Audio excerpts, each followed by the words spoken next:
The silence in the elegant Napa Valley dining room felt physical, pressing against my eardrums as I stared at the financial documents spread before me. A single wine glass, half-empty Merlot catching the chandelier light, sat as the only witness to my discovery. 3 tables away, Andrew chatted with his family, oblivious that I'd stepped away to take what I'd told them was an urgent client call. Before we jump back in, tell us where you're tuning in from, and if this story touches you, make sure you're subscribed, because tomorrow, I've saved something extra special for you. Is there anything else you need, Mrs. Wilson? The hotel, concierge asked, hovering uncertainly near my secluded corner table. I looked up, my fingers still tracing the unmistakable electronic signature on the transfer documents. My signature. One I had never authorized. No, I said, my voice surprisingly steady despite the hurricane building inside my chest. Actually, yes. Could you please call me a separate car? I won't be joining the Wilson family for the remainder of dinner. The man nodded discreetly and disappeared. I gathered the papers, my mind racing through calculations. 2 years of meticulous accounting work at my firm. Nearly $3.7 million in corporate assets, all transferred systematically to Wilson Auxiliary Holdings, my brother-in-law Daniel's shell company. I saw Andrew throw his head back in laughter at something his mother said. Patricia Wilson's birthday celebration was going perfectly. The vineyard tour, the private wine tasting, the 7-course dinner prepared by a celebrity chef. I had arranged it all, leveraging my professional connections, insisting on paying despite Patricia's token protests. I stood, smoothed my burgundy dress, and walked directly toward the exit, not toward their table. Andrew noticed, his smile faltering as he made eye contact across the room. I didn't stop, not when he called my name, not when he followed me into the lobby, his voice rising with each step. Where are you going? Jessica, what's wrong? We haven't even had dessert. Mom's cake is coming out. I turned to face my husband of 6 years, the man whose financial empire I had helped build with my expertise, my connections, my trust. The man who had betrayed me so thoroughly the evidence still burned in my handbag. Your mother can have her cake, Andrew, but she'll have to eat it without me. I stepped closer, lowering my voice. And you might want to enjoy that $900 bottle of Cabernet while you can. Starting tomorrow morning, all Wilson family accounts will be frozen pending a full forensic audit. The color drained from his face as understanding dawned. Jess, whatever you think you found, what I found, Andrew, was the audit trail. I held up my phone displaying the PDF I'd just been sent. Every illegal transfer, every forged signature, every redirect to Daniel's accounts. I stepped out into the cool California evening as my waiting car pulled up. Through the glass doors, I could see Andrew frozen in the hotel lobby, phone already pressed to his ear. As the car pulled away, I felt something crack inside me. Not my heart, but the chains of manipulation I hadn't even realized were binding me. For the first time in years, despite losing possibly everything, I could breathe. I wasn't always Jessica Wilson, financial consultant to Portland's elite. 6 years ago, I was just Jessica Calloway, founder of Evergreen Financial Consulting, a boutique firm that had grown from my spare bedroom into a respected presence in the Pacific Northwest. I had built my reputation on integrity and an almost preternatural ability to spot financial irregularities before they became problems.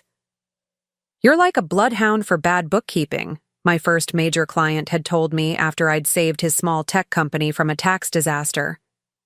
That reputation brought me increasingly prominent clients, including several venture capital firms and family offices managing old Portland money. That's how I met Andrew Wilson. He was the golden son of Wilson Investment Group, a third-generation wealth management firm with offices overlooking the Willamette River. Handsome, with sandy brown hair always perfectly styled and blue eyes that crinkled at the corners when he smiled, Andrew carried himself with the easy confidence of someone who had never worried about making rent. I was conducting an efficiency audit for one of the Wilson Group's clients when Andrew first approached me, leaning against my temporary desk with 2 coffee cups in hand. Black with 1 sugar, right? I noticed that's how you take it during the morning meetings. I looked up, surprised not just by the coffee but by the gesture. In my experience, the Wilsons weren't known for noticing the preferences of people they considered service providers. "You've been watching me?" I asked, accepting the cup. "Professional curiosity," he replied with a smile that seemed genuinely warm. "You're doing something different with the Bergman portfolio analysis. My father claims it's unnecessarily detailed, but I think it's brilliant." That was Andrew's talent, making you feel seen in a world where most financial professionals blended into the background. Over the following weeks, our professional interactions evolved into lunch meetings, then dinner dates. I was cautious. Office romances were complicated enough without adding in a client relationship, but Andrew was persuasive. "My family's firm isn't your client," he reasoned. "The Bergmans are. And anyway, I'm not looking for financial advice, just the pleasure of your company." 3 months later, he invited me to the Wilson family's annual summer gala at their Lake Oswego estate. Patricia Wilson, elegant in tailored navy blue, assessed me with the practiced eye of someone accustomed to appraising assets. "Jessica, Andrew tells us you're quite the financial wizard," she said, air-kissing near my cheek. "Self-made success is so enterprising." Robert Wilson, Andrew's father, was more direct. "Callaway? I don't recognize the name. Are you related to the Callaways from Seattle?" "No relation that I know of," I answered. "My father was a high school math teacher. My mother worked in retail." "How grounding," Patricia murmured, already looking past me to greet another guest. When Andrew proposed 6 months later, the warning signs were there. His parents' tepid response to our engagement, the prenuptial agreement with clauses about business asset protections that my lawyer advised against signing. But I was in love, and more than that, I believed I had found someone who valued my professional accomplishments as much as I did his. Our wedding was a study in compromise. The Wilsons wanted a society event at the Arlington Club. I wanted something more personal. We settled on a garden ceremony at a historic estate, with a guest list that awkwardly merged Portland's financial elite with my college friends and the small number of family members I had maintained relationships with after leaving my small hometown in Eastern Oregon. Throughout the ceremony, I caught glimpses of Patricia's tight smile as she watched my best friend Sam give a maid of honor speech that referenced our broke college days. Daniel, Andrew's older brother, barely concealed his boredom during the entire event, except when networking with potential clients. The first 2 years of our marriage were good, or so I thought. Andrew seemed to respect my determination to maintain Evergreen Financial as my own entity, separate from Wilson Investment Group, though he frequently suggested merging resources for efficiency. My business continued to grow. I hired 2 junior consultants and an operations manager. We moved into new offices in the Pearl District, and my client list expanded beyond Portland to Seattle and San Francisco. Meanwhile, I was being steadily incorporated into Wilson family events, charity galas, holiday gatherings, monthly dinners at Robert and Patricia's home. Each time, I felt the subtle undermining of my professional identity. "Jessica has such a good mind for details," Patricia would tell her friends. "She's terribly helpful with all our accounts now. Almost like having a personal accountant in the family." Andrew never contradicted these diminishments. "That's just Mom," he would say later. "She means well. She's proud of you in her way." The real trouble began 3 years into our marriage, when I started noticing discrepancies in our joint accounts. Nothing major at first, transfers that didn't match our spending, investment movements I didn't recall authorizing. When I mentioned it to Andrew, he brushed it off. "That's probably just the automatic rebalancing we set up. Remember when we..." talked about optimizing our portfolio allocations. I did remember those conversations, but not agreeing to any changes. Preparing and narrating this story took us a lot of time, so if you are enjoying it, subscribe to our channel. It means a lot to us. Now back to the story. Still, I was busy expanding Evergreen to Vancouver, and I let it slide, making a mental note to review our accounts more carefully when I had time. Then came the Patterson account. Juliet Patterson was a tech executive who had recently sold her startup for $18 million. She came to me specifically for help setting up a financial structure independent of her husband's family business. I need someone who understands what it's like to maintain your own identity while being connected to a family enterprise, she told me during our initial consultation. I worked for weeks on a comprehensive plan for her: tax optimization, investment, strategy, philanthropic planning. The day before our final presentation, Andrew asked to see my work. The Pattersons are connected to the Drummond family, he explained. They're major Wilson Group clients. I just want to make sure we're not creating any conflicts. I showed him the plan, emphasizing that Juliet wanted her finances kept separate from the Pattersons and Drummonds. He nodded thoughtfully, made a few suggestions, and that was that. Or so I thought. The next morning, I received a call from Juliet canceling our meeting. She had decided to go with Wilson Investment Group instead. Daniel made me an offer yesterday, she explained, sounding apologetic.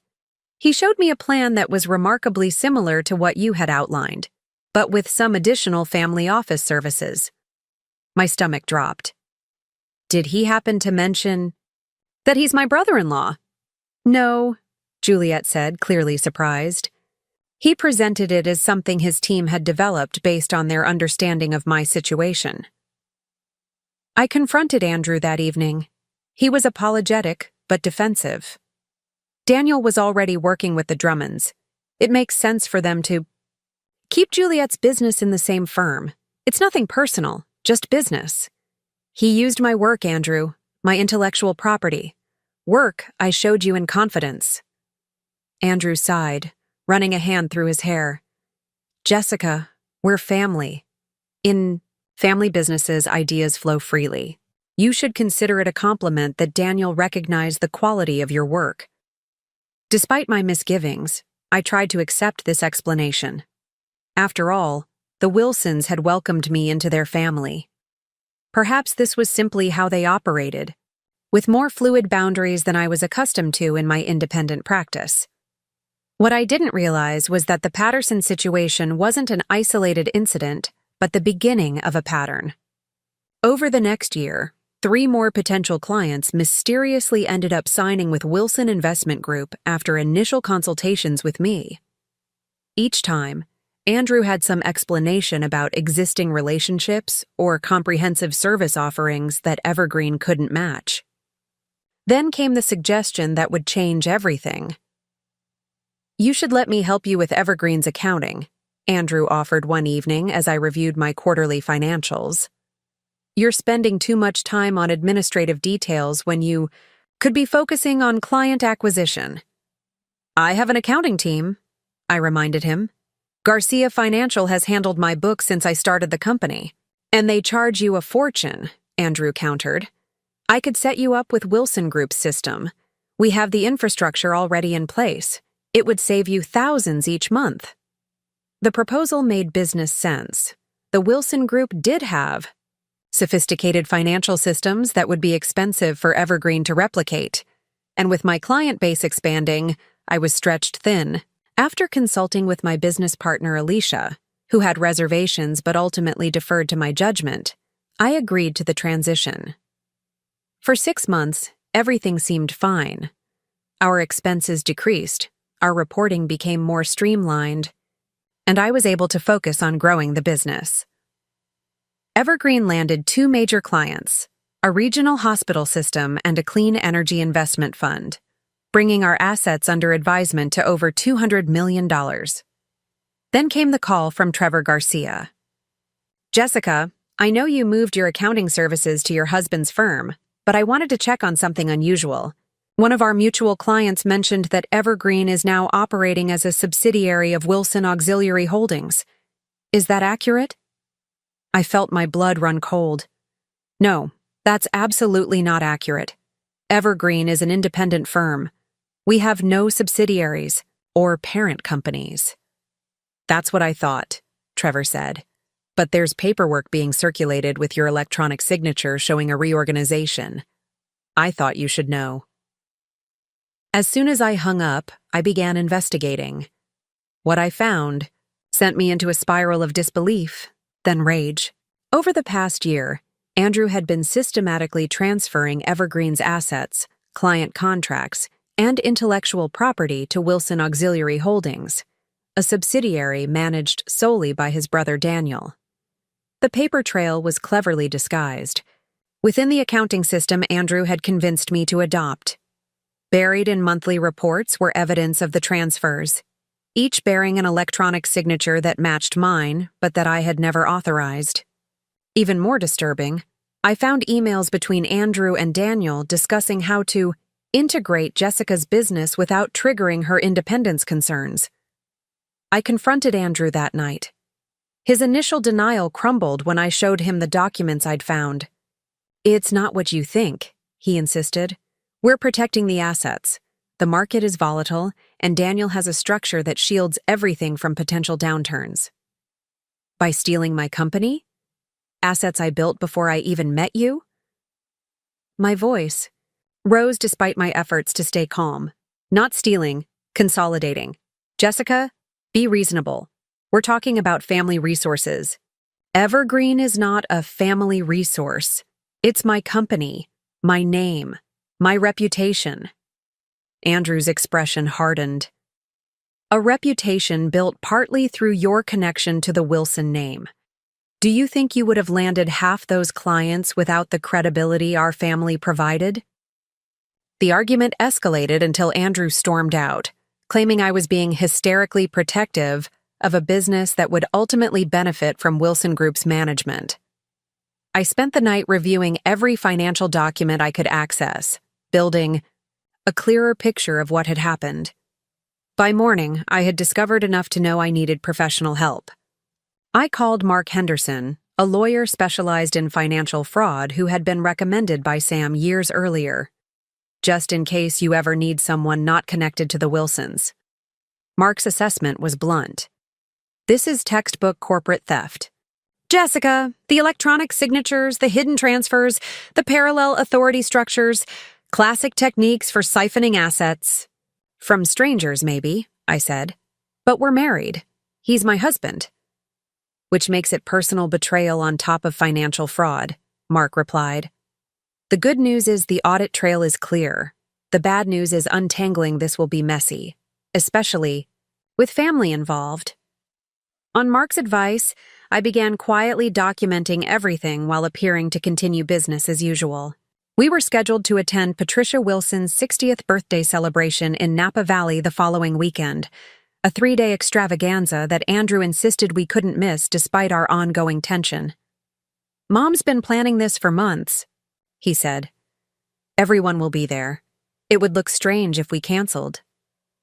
I agreed to go, recognizing the opportunity to gather more information.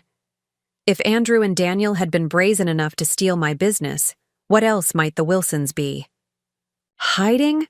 The first day in Napa Valley unfolded exactly as Patricia had planned. A private tour of exclusive wineries, lunch at a Michelin-starred restaurant, and dinner at the luxury resort where the entire family was staying. I smiled through it all, playing the role of devoted daughter-in-law while observing the Wilson family dynamics with new eyes. Daniel was particularly attentive, asking pointed questions about Evergreen's newest clients. "I heard the Mackenzie Foundation is looking for new financial advisement. They'd be perfect for your approach." Nodded pleasantly. "They would. I have a meeting with their board next month. Perhaps I should join you," he suggested. "The Mackenzies and I go way back." "I'll let you know if I need an introduction," I replied, noting how he frowned at my independence. That evening, while Andrew was in a private whiskey tasting with His father and uncles. I used his laptop to check my email. He had left it logged into his account. There, in his inbox, was a message from Daniel with the subject line, JW Assets Final Phase. Attached was a document outlining the complete absorption of Evergreen Financial into Wilson Auxiliary Holdings, scheduled to be announced at a press conference the following week. I was still reeling from this discovery when Andrew returned to our suite.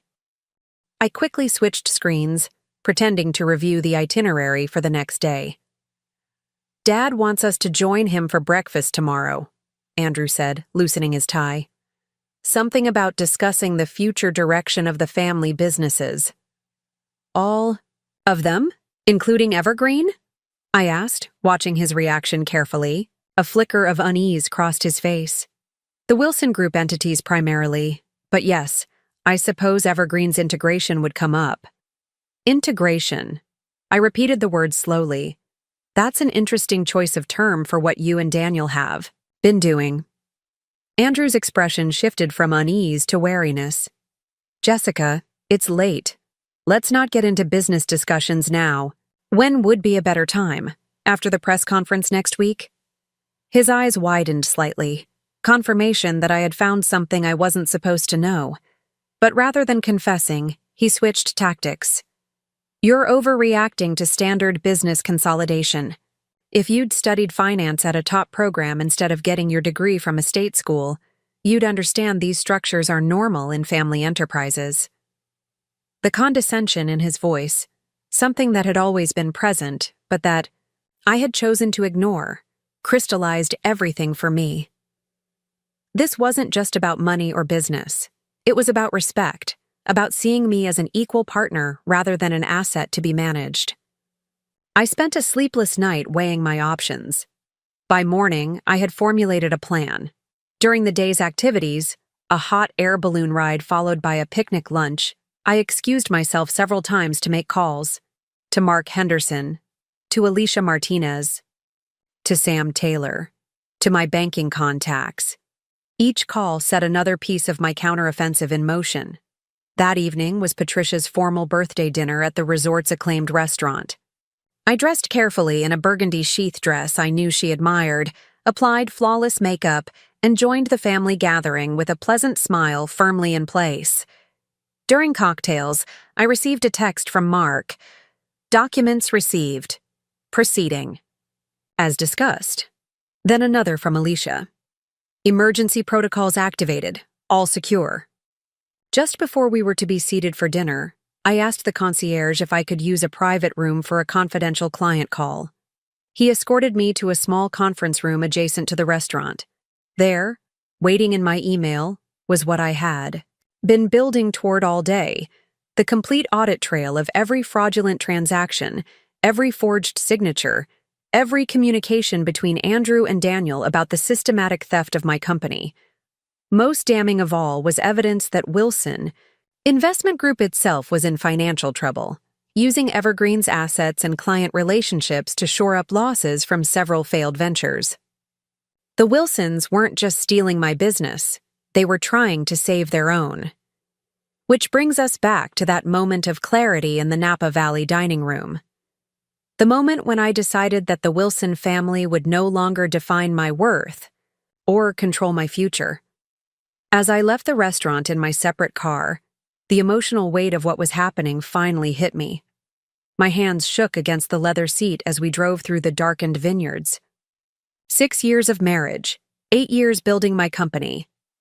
All of it compromised in ways I was only beginning to understand. I directed the driver to take me not to the resort where the Wilsons were staying, but to a boutique hotel in downtown Napa that I had secretly booked earlier that day. I needed space to think, to plan, to prepare for what would undoubtedly be the fight of my professional life. The hotel room was simple but elegant, a far cry from the opulent suite I'd left behind. I kicked off my heels, opened my laptop, and began the process that Mark Henderson had outlined for me hours earlier.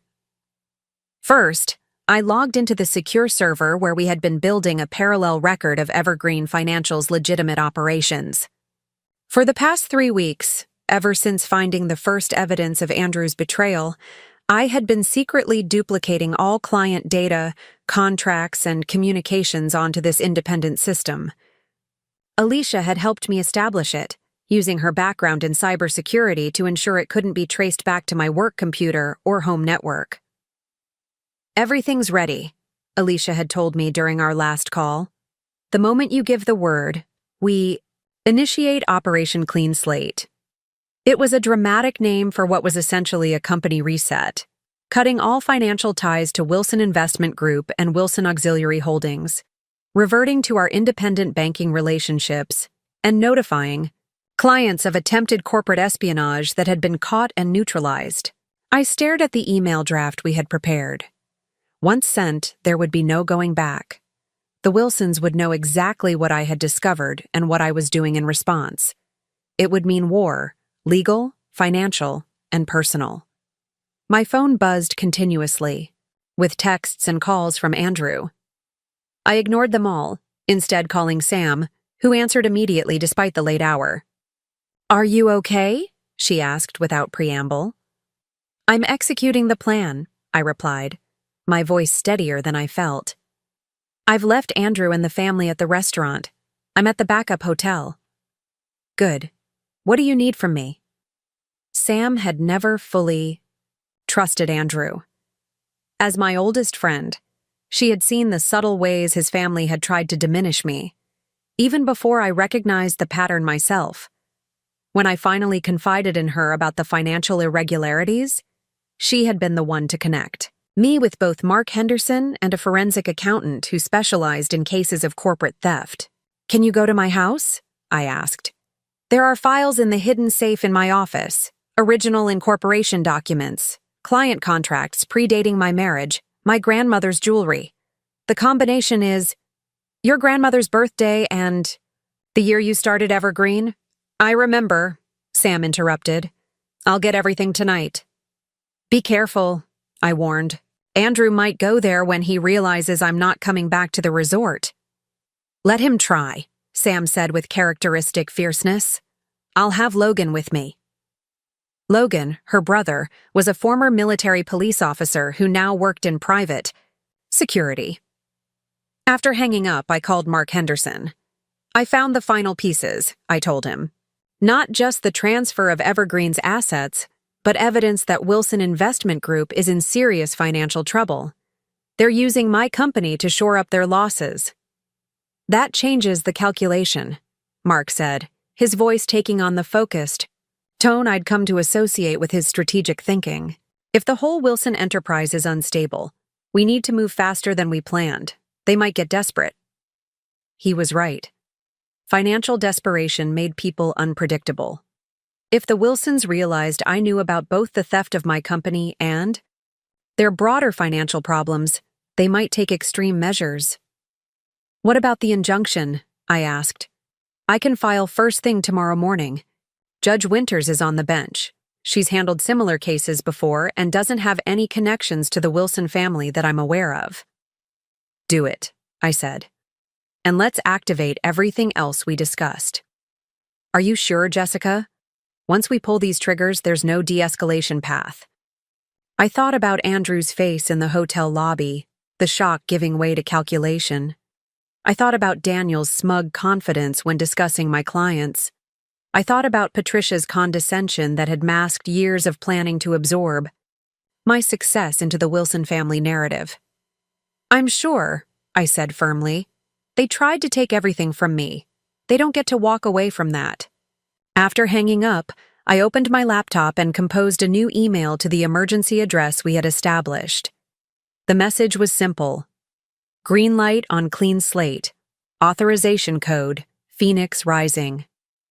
I pressed send, then sat back, oddly calm despite having just launched a business counteroffensive that would send shockwaves through Portland's financial community.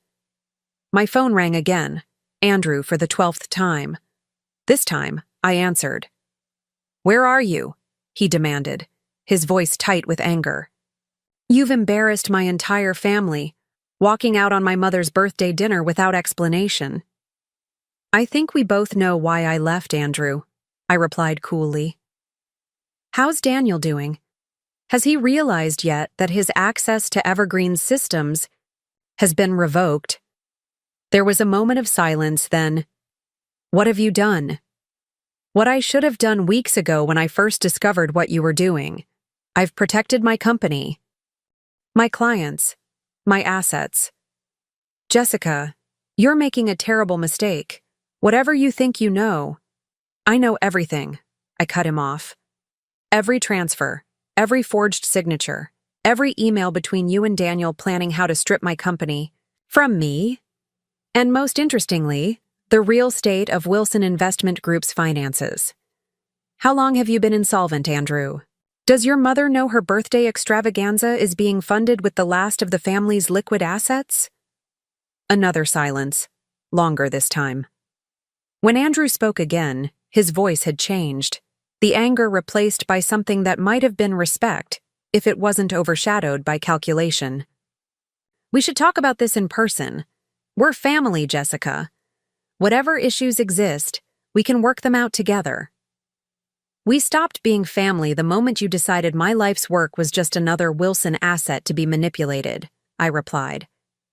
"And we're well beyond talking. Check your email in about 3 minutes. You'll understand exactly where we stand." I ended the call and blocked his number. Then I sent a text to Patricia Wilson. "I apologize for missing the remainder of your birthday dinner. Unfortunately, I've discovered your son's attempt to illegally seize my company. Consider my departure this evening both from your celebration and from the Wilson family. Do enjoy the cake." I blocked her number too, along with Daniel's and Robert's. Then I opened my work email and watched as the automated system began sending out the carefully crafted notices we had prepared. To all Evergreen clients, notification of attempted corporate interference detected and neutralized. Assurances of continued independent operation and security of their assets. Invitation to direct consultations to address any concerns. To our banking partners, formal notice of separation from Wilson Investment Group, revocation of all Wilson-related signatories, and activation of our independent banking protocols.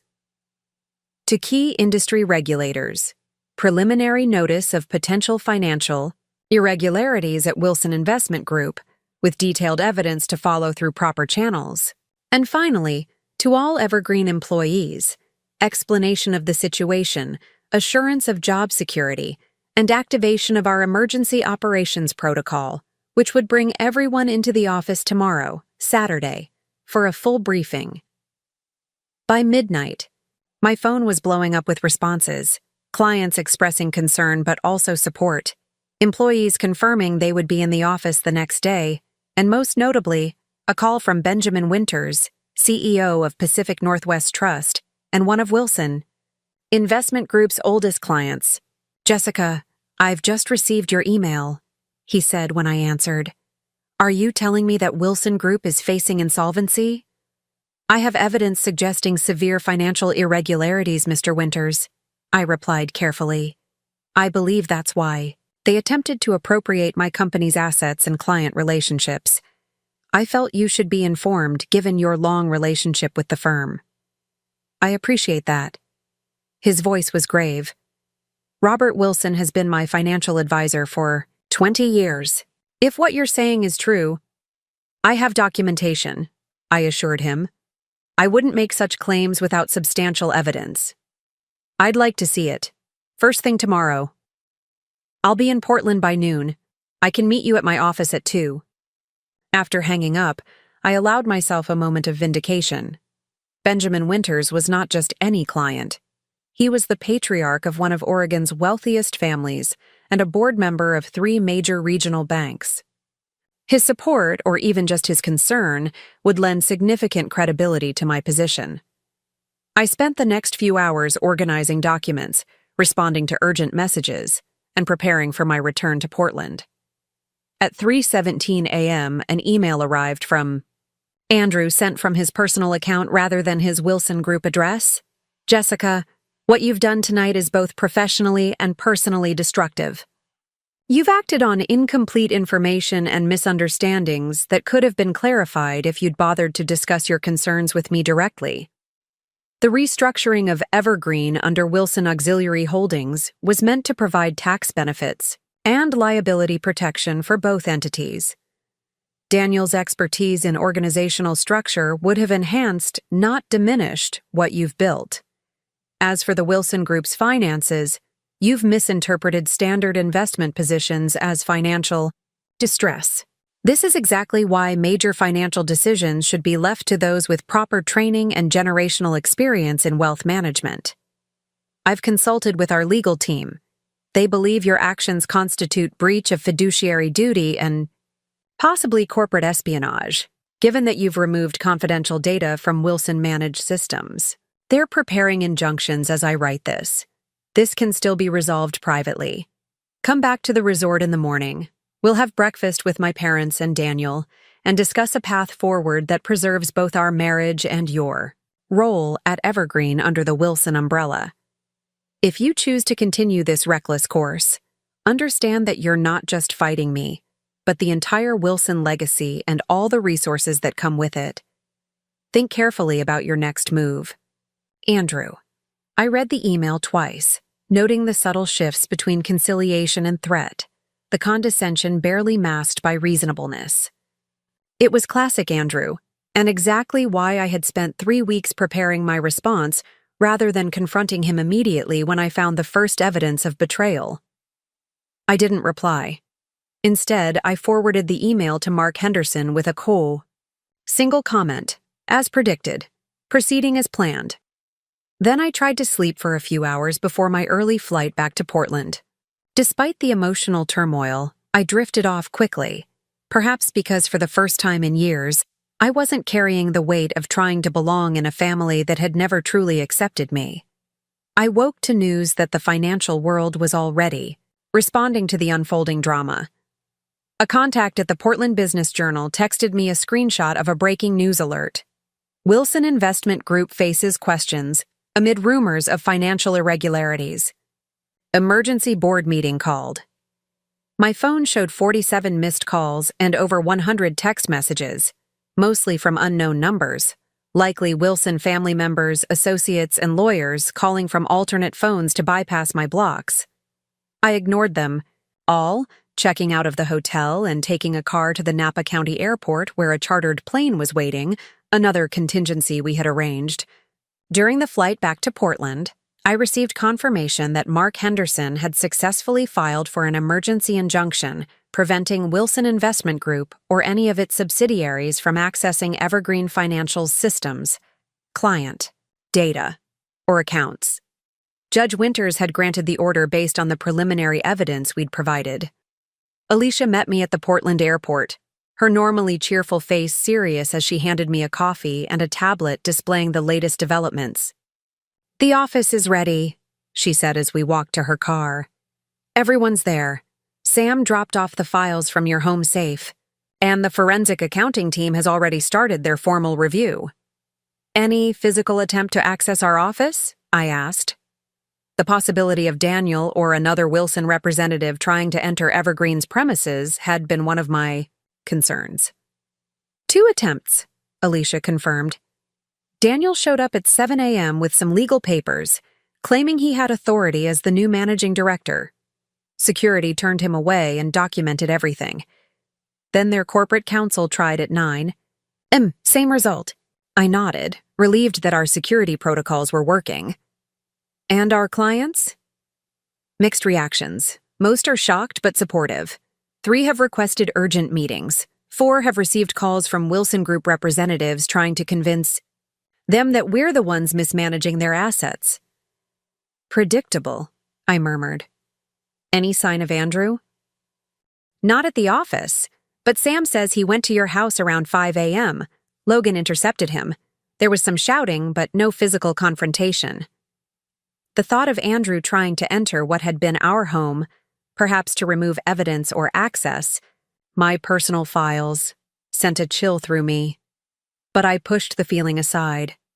Today wasn't about emotions. It was about execution. When we arrived at Evergreen Financial's offices, I was greeted by the sight of my entire team gathered in our conference room. 28 people, financial advisors, analysts, client relationship managers, operations staff, all looking to me for explanation and leadership. Many had been with me since the early days, when Evergreen operated out of a converted warehouse, space with secondhand furniture. I took a deep breath and entered the room, setting my bag down at the head of the table. "Thank you all for coming in on a Saturday," I began. "I know you've received some concerning communications in the last 12 hours.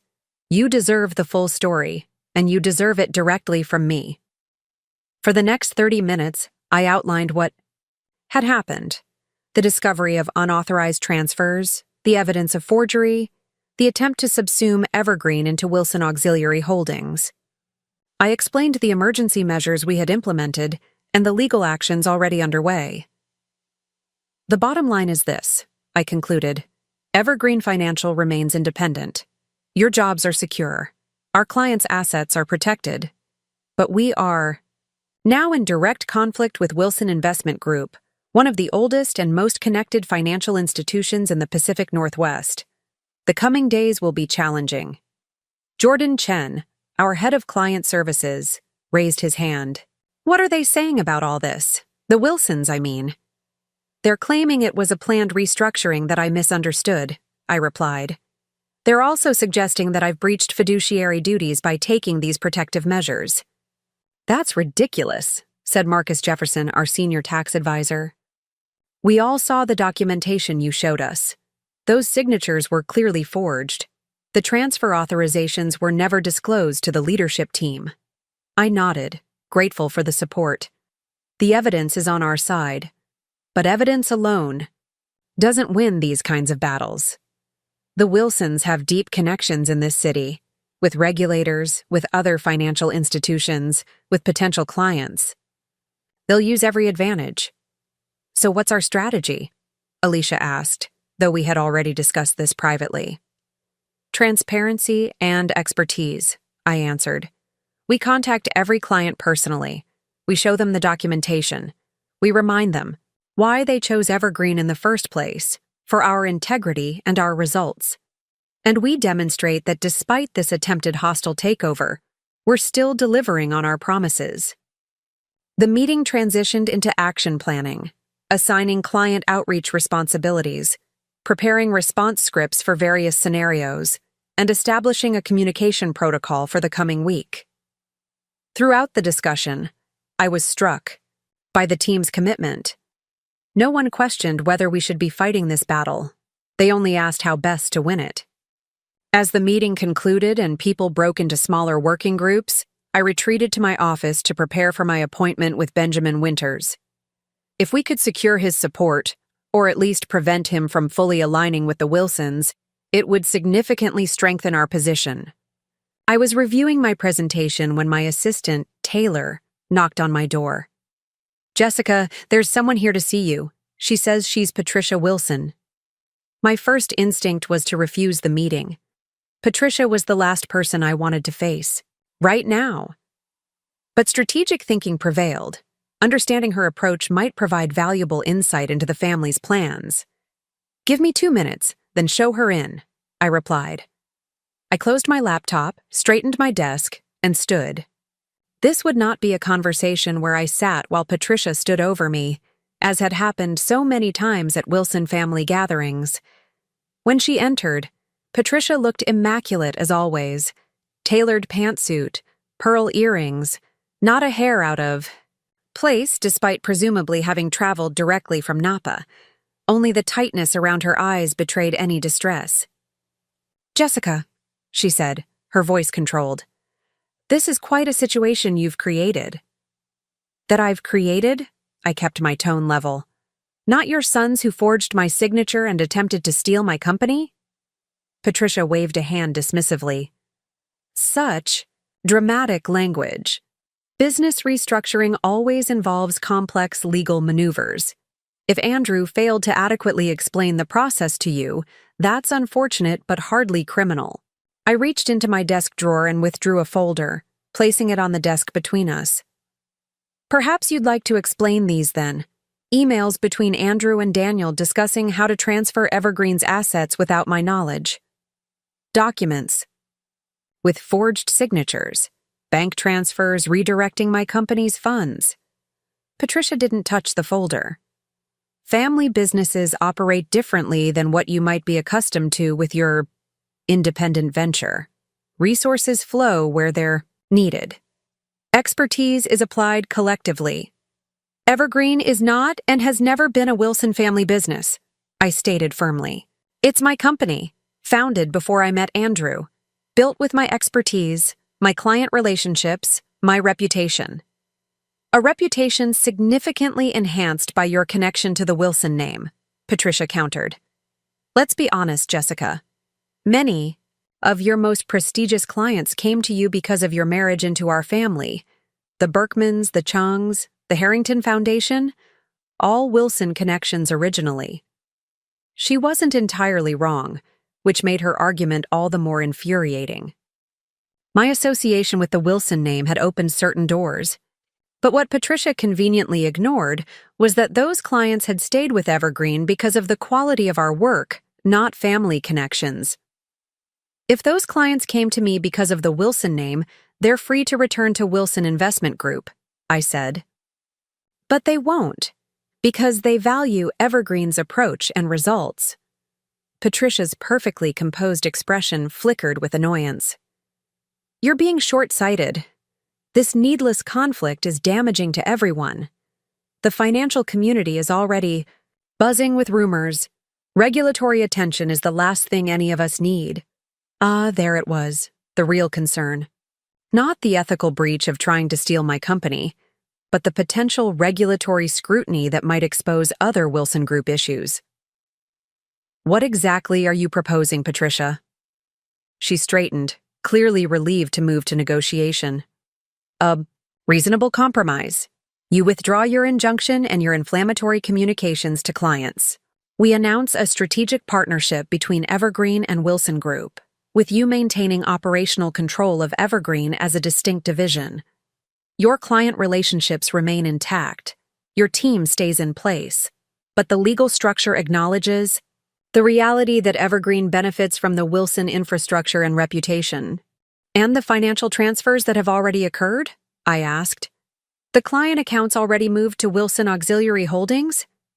A temporary measure during restructuring, Patricia said smoothly. Everything can be properly documented retroactively. I studied her for a moment. She truly believed I would accept this, that after discovering their attempted theft, I would willingly hand over control of my company in exchange for the appearance of autonomy. That's an interesting proposal, I said carefully. I have a counteroffer. Wilson Investment Group publicly acknowledges the unauthorized transfers and forgeries. All Evergreen assets, accounts, and client relationships are fully restored to independent status. Your family provides financial restitution for damages to Evergreen's business and reputation, and Andrew and I begin divorce proceedings immediately, with a fair division of marital assets. Patricia's composed facade cracked. Absolutely not. Such admissions would be devastating to the Wilson Group's standing. And divorce, after a minor business disagreement? You're being absurdly vindictive. Attempted theft of my entire company is hardly a minor business disagreement, I replied. And I think we both know my marriage to Andrew has served its purpose in the Wilson family strategy. What are you implying? That Andrew's interest in me was always at least partly about acquiring Evergreen's client base and expertise for the Wilson Group. That you and Robert tolerated me because you saw potential business value. That when my company became successful enough to be worth taking, the plan was always to push me out. Patricia stood, her jaw tight with anger. You've grossly misinterpreted everything about your relationship with our family. Andrew married you because he loved you, despite our concerns about compatibility. We welcomed you, despite your lack of social connections or family background. And this is how you repay that generosity, with accusations and legal maneuvers? I remained standing, meeting her gaze steadily. "I think we're done here, Patricia. Please tell Andrew that any further communication should go through our respective attorneys." "You won't win this fight, Jessica," she said, her voice low and controlled again. "The Wilsons have weathered far worse challenges than an ungrateful daughter-in-law with delusions of corporate independence." As she turned to leave, I couldn't resist one parting comment. "How was the rest of your birthday dinner, by the way? Did they serve the cake after you had to hand over your jewelry as payment?" Patricia stiffened, but didn't turn around. She left without another word, the click of her heels against the hardwood floor punctuating her departure. I sank into my chair, the confrontation leaving me drained but also strangely energized. Patricia's visit had confirmed what I already suspected. The Wilsons were concerned enough about my actions to attempt negotiation, but not remorseful enough to acknowledge the fundamental breach of trust. I had less than an hour before my meeting with Benjamin Winters. I needed to refocus, to prepare for what might be the most important client presentation of my career. But first, I allowed myself a brief moment to acknowledge how far I had come, from the woman who had once been desperate for Patricia Wilson's approval. The Jessica who had entered the Wilson family would have accepted Patricia's compromise, grateful for any recognition of her professional value. But that Jessica no longer existed. In her place stood someone who understood her own worth, someone willing to fight for what she had built, regardless of the powerful forces aligned against her.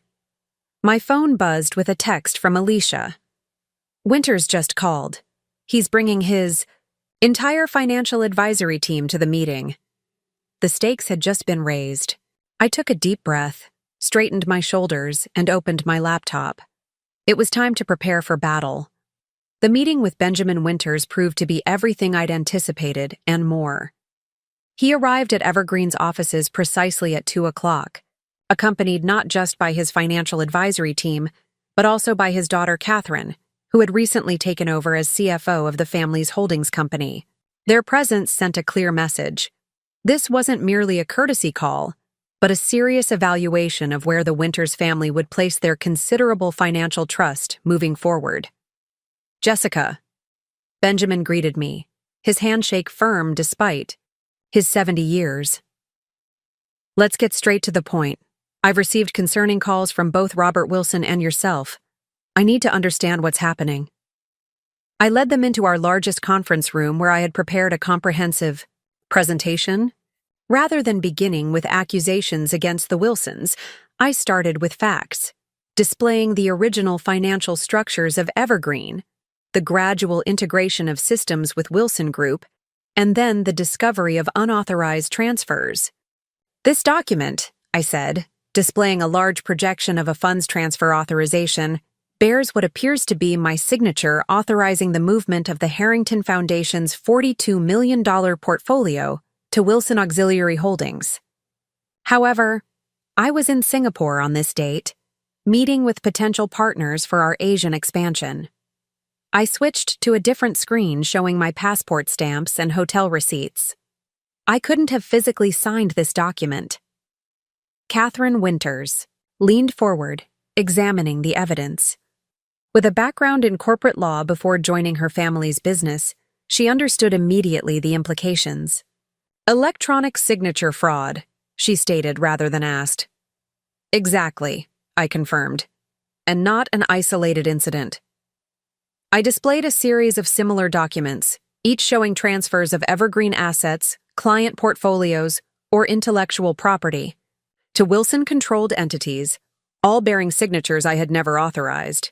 For the next 40 minutes, I methodically presented the evidence we had gathered, careful to stick to verifiable facts rather than assumptions about motives. I explained the financial protection measures I had implemented, the legal actions underway, and the steps we were taking to ensure client assets remained secure. Benjamin Winters listened intently, occasionally asking incisive questions, but otherwise maintaining a poker face that had served him well through decades of high-stakes business negotiations. His team took detailed notes, particularly when I Shared evidence suggesting Wilson Investment Group's broader financial vulnerabilities. You're making serious allegations against one of Portland's oldest financial institutions, Benjamin said finally. Institutions my family has trusted for generations.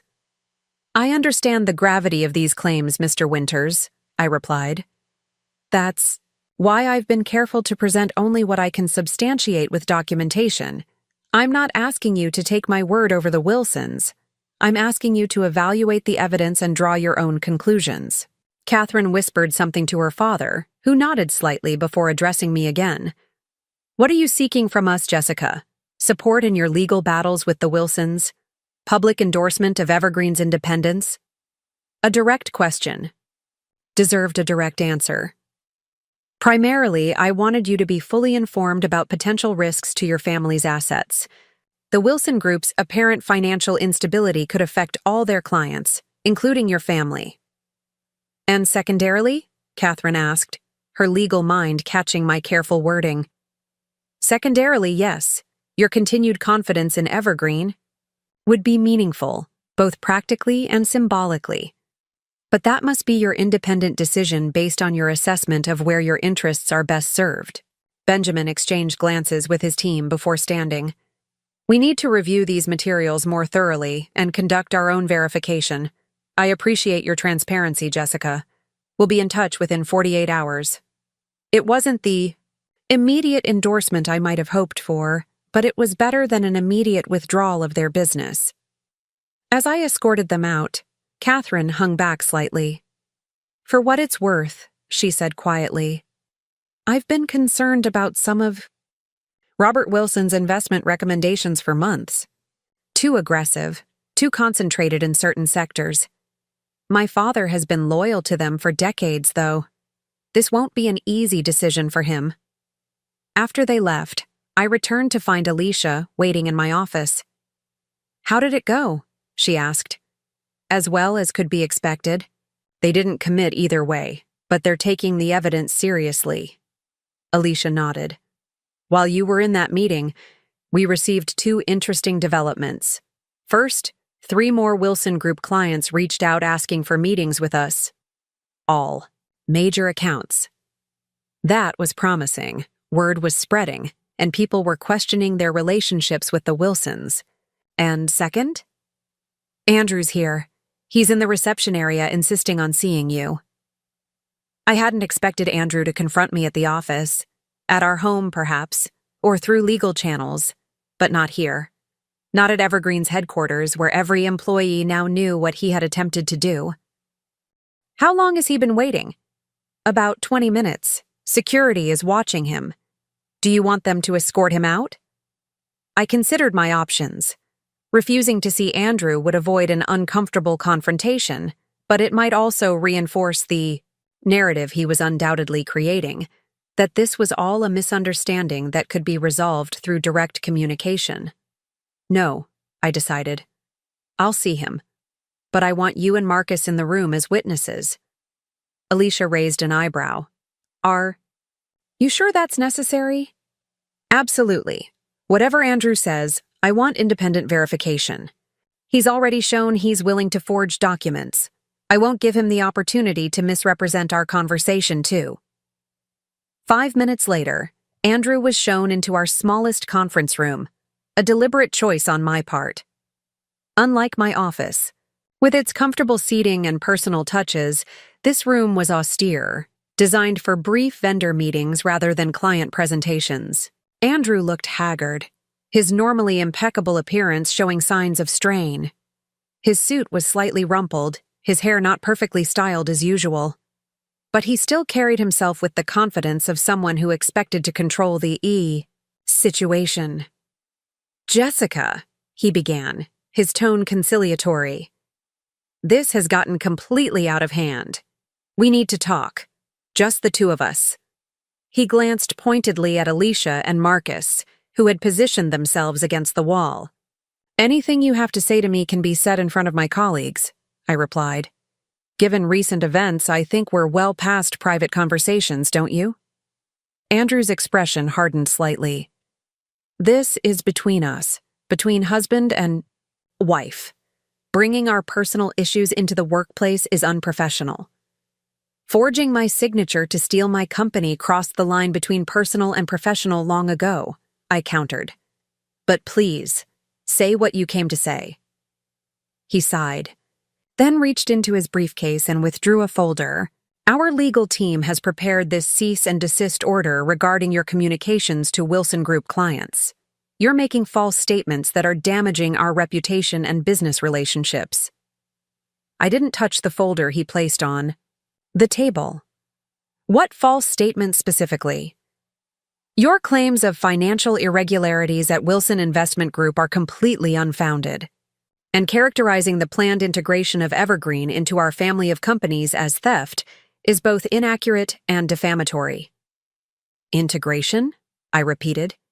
Is that what we're calling forgery and unauthorized transfers now? Andrew leaned forward, lowering his voice.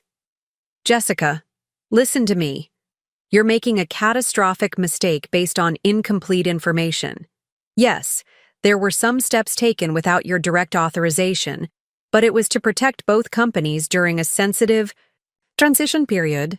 Protect them from what exactly? He hesitated, and I saw calculation in his eyes. Market volatility, potential regulatory changes, the usual risks in our industry.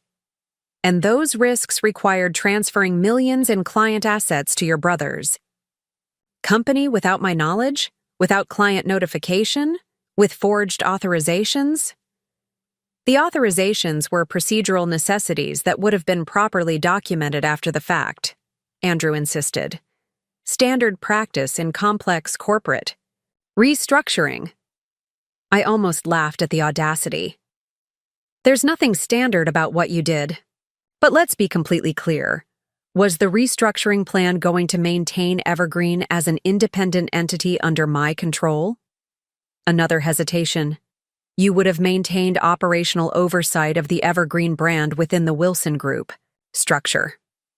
That's not independence, that's absorption, and my equity position in the company I built from nothing would have been converted to shares in Wilson Auxiliary Holdings, Andrew admitted, with appropriate compensation packages to reflect your contributions. So I would have gone from owner to employee in a company managed by your brother, with no direct control over client relationships or investment strategies. You're oversimplifying. A sophisticated corporate arrangement.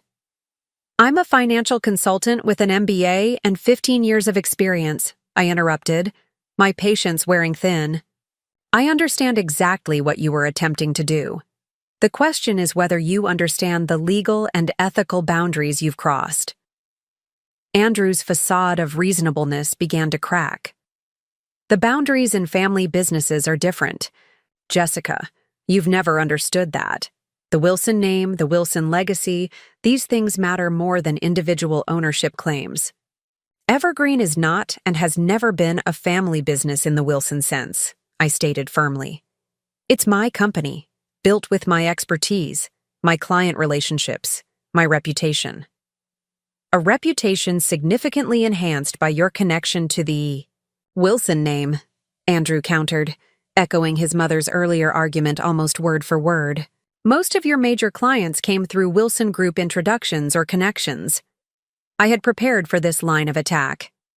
Interesting theory. Let's test it, shall we? I opened my laptop and pulled up a spreadsheet. Of Evergreen's top 20 clients by assets under management, only 4 came through Wilson connections. The rest were either clients I brought into the marriage or developed independently thereafter. Andrew dismissed this with a wave. That's not the point. It's precisely the point, I cut in. You and your family have consistently undervalued what I've built and overestimated your contribution to Evergreen's success. That fundamental misunderstanding is what led you to believe you could simply appropriate my company. He stared at me for a long moment, then changed tactics. What about our marriage, Jessica? Does that mean nothing to you? 6 years together, thrown away over a business dispute? The appeal to our personal relationship was predictable, but still landed with some emotional force. Despite everything, There had been good times, moments of genuine connection. But they couldn't outweigh the fundamental breach of trust that had occurred. "This isn't just a business dispute," I said quietly. "It's a complete betrayal of trust. You systematically worked to undermine and ultimately steal something you knew was deeply important to me, something that represents my life's work, while simultaneously planning to divorce me once the transfer was complete." Andrew's expression shifted to surprise. "Divorce? What are you talking about?" I pulled out my phone and displayed the email I had discovered. A message from Andrew to the Wilson family attorney discussing separation strategy and optimal timing in relation to the Evergreen integration. "Were you planning to announce it at your mother's birthday dinner?" I asked. "That would have been appropriately dramatic." The color drained from Andrew's face. For once, he seemed genuinely at a loss for words. "I think we're done here," I said, standing. "Any further communication should go through our respective attorneys." Andrew recovered his composure quickly. "You've seriously misinterpreted that email. And regardless, your actions in the past 24 hours have violated numerous contractual obligations. My offer to resolve this amicably still stands, but it has a time limit. By end of business Monday, either you begin unwinding these disruptive measures, or the full legal and financial resources of Wilson Investment Group will be deployed against you." "Is that a threat?" "It's a reality check," Andrew replied, gathering his briefcase. "You're one person with a mid-sized company. We're an institution with generations of connections and resources. Consider carefully which path you choose." After he left, Alicia and Marcus exchanged worried glances. "He's not wrong about their resources," Marcus said. "The Wilsons have connections throughout the financial regulatory system in this region, and judges and politicians," Alicia added. "They donate to every major campaign. The Wilson name is on half the charitable foundations in Portland." I had been prepared for intimidation tactics, but hearing the concern in my colleagues' voices made the threat more immediate. "We knew this wouldn't be easy," I acknowledged. "But we also have something the Wilsons don't." "What's that?" Marcus asked. "Actual evidence of financial fraud," I replied.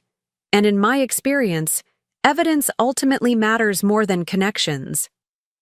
The rest of Saturday passed in a blur of activity. Our team contacted every Evergreen client, explaining the situation and addressing concerns. I had follow-up conversations with Mark Henderson about our legal strategy. By evening, we had confirmation that most of our clients were standing with us, at least for now.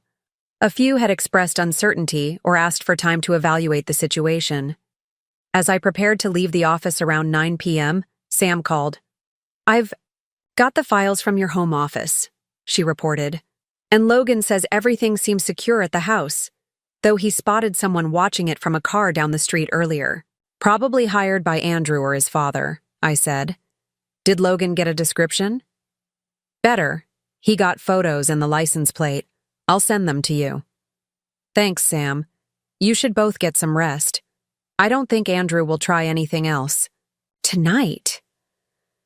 "Where are you staying?" she asked. "Not at your house, I hope." I had already decided against returning home. "No, I've booked a suite at the Waverly downtown. Security is good, and it's walking distance to the office." "Smart. Want company?" "I could bring dinner." The offer was tempting. After the emotional intensity of the day, normal conversation with my oldest friend sounded wonderful. But I knew I needed time alone to process everything that had happened and prepare for what was coming. "Rain check? I think I need some quiet. Time to think." "Understood. But call if you change your mind, even if it's late." After hanging up, I gathered my things and took the elevator down to the parking garage. As I approached my car, I noticed a white envelope tucked under the windshield wiper. Immediately alert, I looked around the garage but saw no one. I removed the envelope cautiously. Inside was a single sheet of high-quality stationery bearing a handwritten note. "Jessica, this situation has escalated beyond what anyone intended.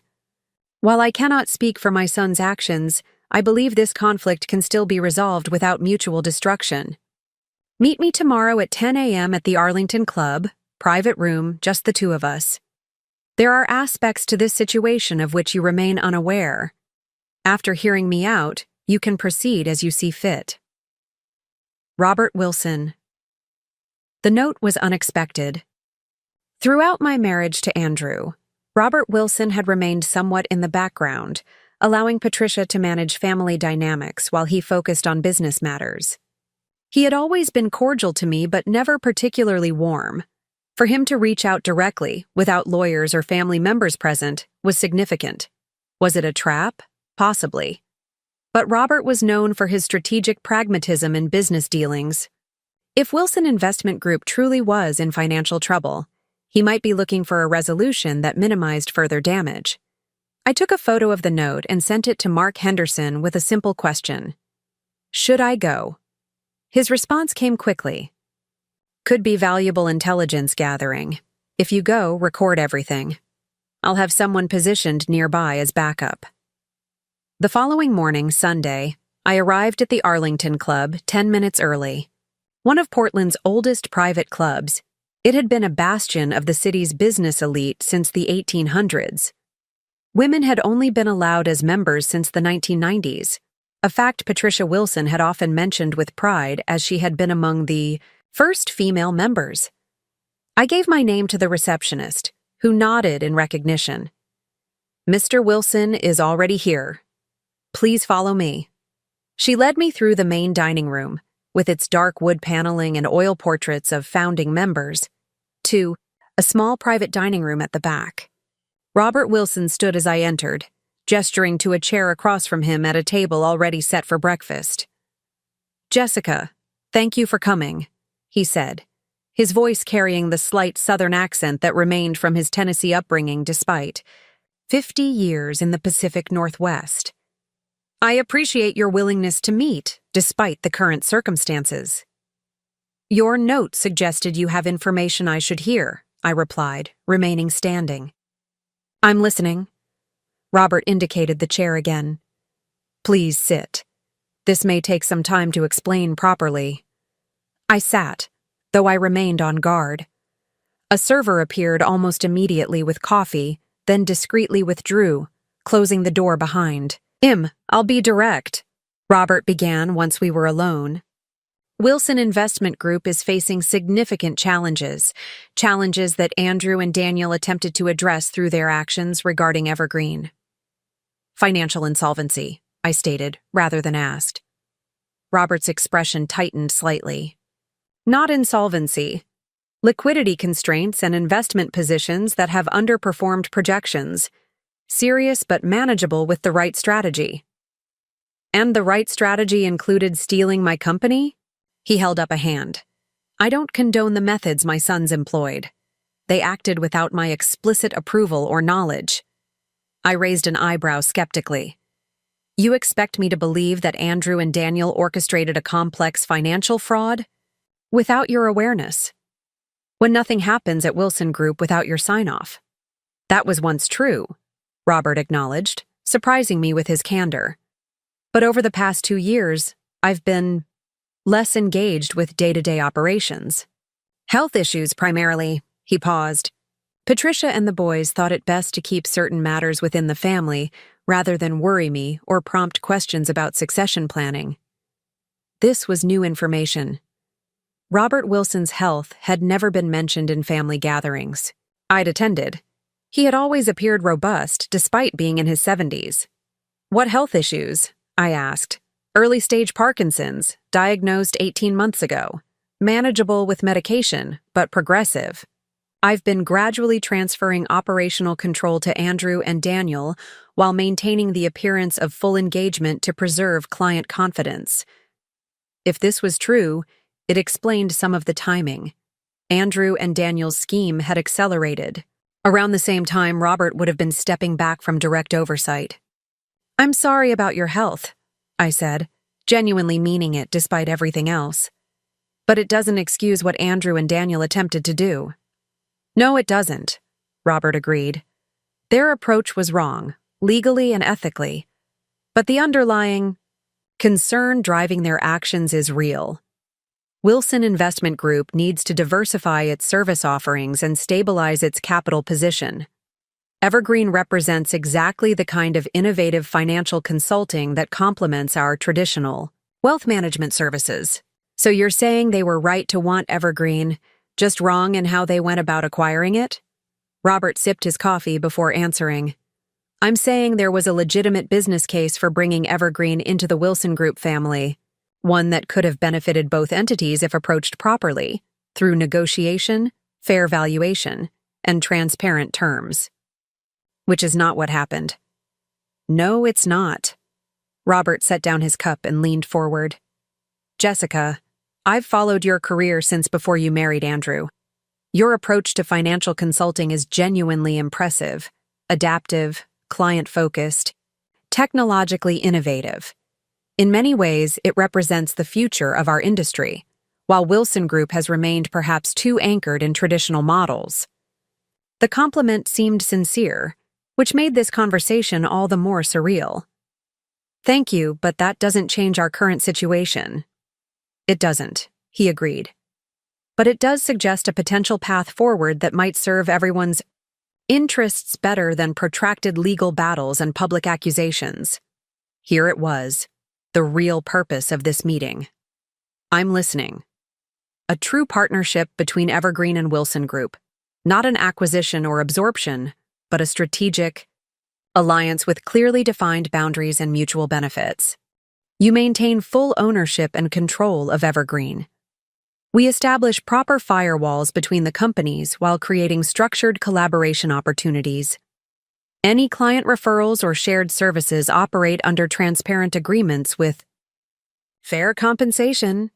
The proposal wasn't entirely unreasonable on its face. A strategic partnership with Wilson Group, if it were an ethically run organization with stable finances, could potentially benefit Evergreen in certain markets. And what does Wilson Group get from this arrangement? I asked. Association with Evergreen's innovative approaches. Access to your expertise in areas where we've lagged behind industry developments. And, he hesitated briefly, an opportunity to rebuild damaged trust without public disclosure of internal financial challenges that could trigger a client exodus.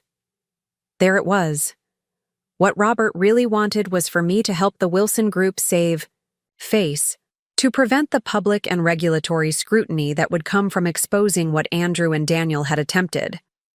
That's a significant ask, given what's happened, I observed. It is, Robert acknowledged. But consider the alternatives.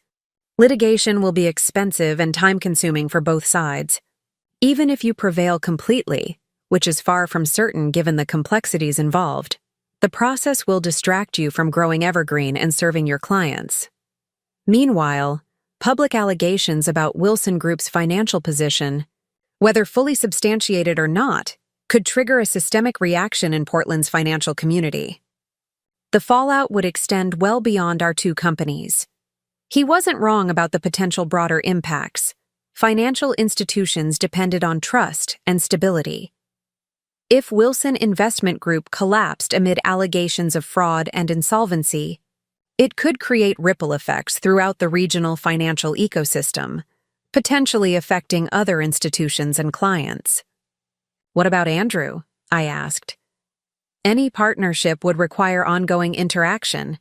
After what's happened, that seems untenable. Robert's expression softened slightly.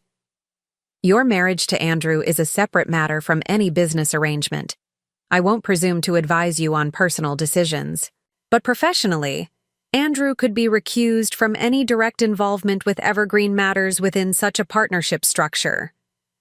I took a moment to consider Robert's proposal. It offered certain practical advantages over continued conflict, particularly if Wilson Group's financial position was as precarious as my evidence suggested. A controlled resolution might indeed be better for the broader financial community than a messy public implosion. But it also required me to set aside the fundamental breach of trust that had occurred, to continue professional association with people who had attempted to steal my company and livelihood. I appreciate your directness, I said finally. And I understand the case you're making for a negotiated resolution. But before I could consider any such arrangement, I would need several non-negotiable conditions met. Robert nodded. Such as? Complete reversal of all unauthorized transfers. Return of any client assets or relationships improperly moved to Wilson entities. A formal acknowledgement of wrongdoing signed by Andrew and Daniel. Financial restitution for damages to Evergreen's business operations and reputation. And complete. Transparency regarding Wilson Group's current financial position, verified by an independent auditor of my choosing. Robert's expression remained neutral, but I saw him calculating the implications of each demand. Those are substantial requirements. They reflect the substantial nature of what was attempted, I replied. Trust has been broken, Robert. Rebuilding. It, if that's even possible, requires extraordinary measures. I understand. He reached into his jacket pocket and withdrew a small flash drive, placing it on the table between us. This contains detailed financial records for Wilson Investment Group's main accounts and investment positions. Not everything, but enough to verify the general situation I've described. Consider it a good faith gesture toward the transparency you're requesting. The drive represented potentially valuable intelligence, confirmation of what I had already suspected about Wilson Group's financial troubles. But it could also be carefully curated information designed to support Robert's narrative. I'll have my team review it, I said, taking the drive. But I need time to consider everything we've discussed. This isn't a decision I can make immediately, especially without consulting with my legal counsel. Of course, take 48 hours, Robert suggested. But Jessica, his voice took on a note of urgency, this window for an amicable resolution won't remain open indefinitely. If this becomes a public battle with regulatory involvement, certain paths forward will close permanently. As I left the Arlington Club, my mind was racing with the implications of Robert's proposal and the information he had shared. The revelation about his health added a new dimension to the family dynamics I had observed. If Robert was indeed stepping back from leadership, it explained Patricia's increased focus on securing the Wilson legacy through Andrew and Daniel. I called Mark Henderson from my car, summarizing the meeting and Robert's proposal. It's an interesting offer, Mark said after I finished. But I'd be extremely cautious. The Wilsons are in damage control mode now. They'll say whatever they think will de-escalate the situation. I know. I have no intention of simply accepting Robert's characterization of events or his proposal. But having their financial data could be valuable regardless of what we decide to do next. Absolutely. Send me the drive. I'll have our forensic accountants analyze it immediately. They'll be able to determine if it contains legitimate information or a carefully constructed narrative. What about his claim that Andrew and Daniel acted without his knowledge? Is that plausible? Mark considered this. Possible, especially if he has been stepping back due to health issues. But even if true, it doesn't necessarily change our legal position. The Wilson Group would still bear corporate responsibility for the actions of its officers. After hanging up, I drove directly to Evergreen's offices. Despite it being Sunday, I found several team members already there, continuing our emergency response efforts. Alicia met me at the door. How did it go with Robert Wilson? She asked, having been briefed on the meeting beforehand.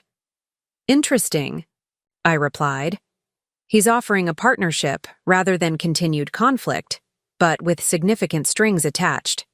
He also provided some financial data that might give us better insight into Wilson Group's true position. I handed her the flash drive. Have our security team check this for any malware before we access it. Then get it to the forensic accountants.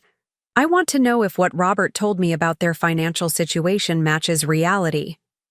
For the rest of Sunday, we continued preparing for what promised to be a crucial week ahead. The deadline Andrew had given, end of business Monday, loomed over our planning. But with each hour that passed, I felt increasingly confident in our position.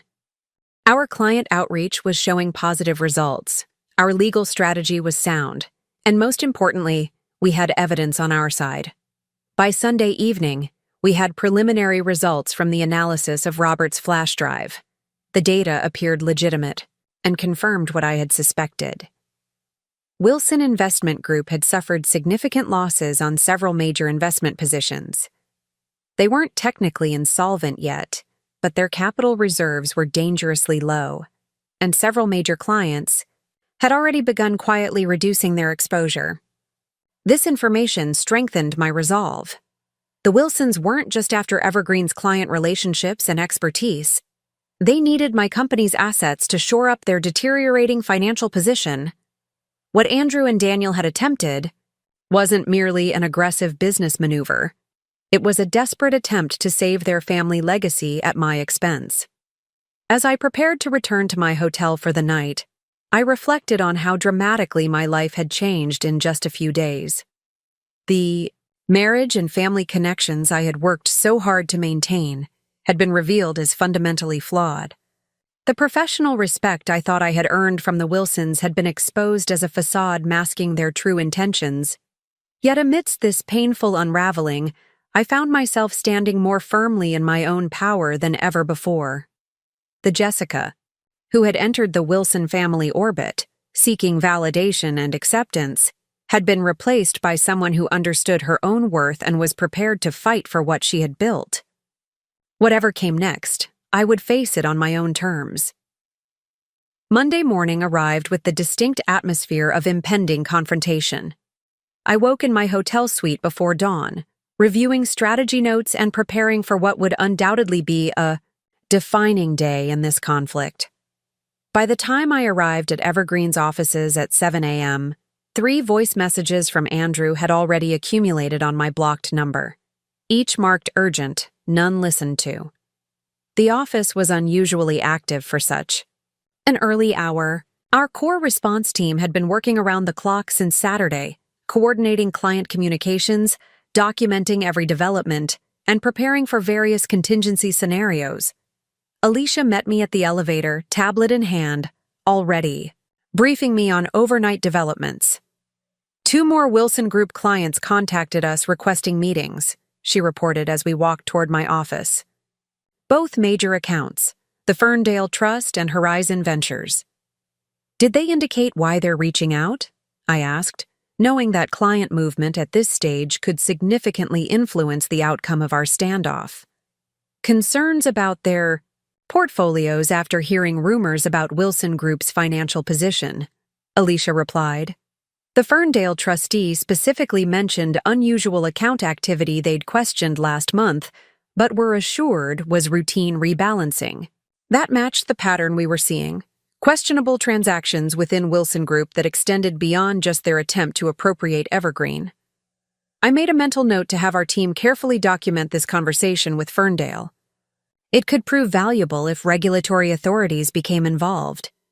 What about the flash drive Robert Wilson provided? Any updates from the forensic team? Alicia handed me a preliminary report.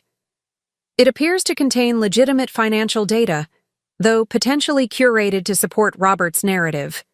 The analysts identified several concerning patterns.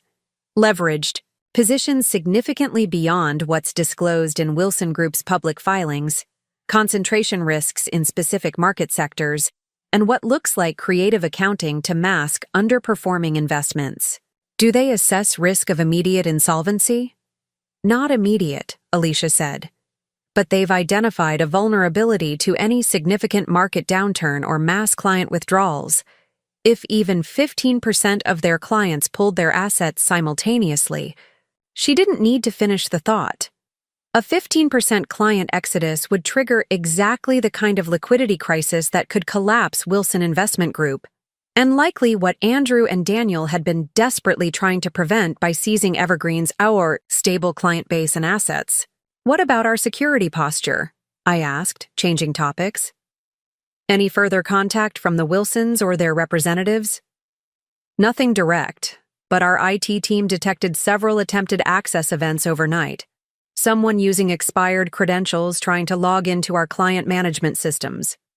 The attempts came from IP addresses associated with Wilson Group offices. This suggested desperation on their part, trying to regain access to systems and data they had previously controlled through their accounting integration with Evergreen. It reinforced my decision to completely sever all technical connections between our companies as part of Operation Clean Slate. Make sure everything is documented for our legal team, I instructed. Those access attempts could be interpreted as continued efforts to misappropriate our data. At 8:30 a.m., Mark Henderson called with an update on our legal position. The emergency injunction is holding, he reported.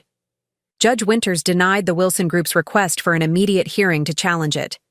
They'll have to wait until Wednesday for a formal review. That buys us valuable time, I noted.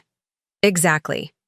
And I've just received confirmation that the SEC has opened a preliminary inquiry based on the documentation we provided.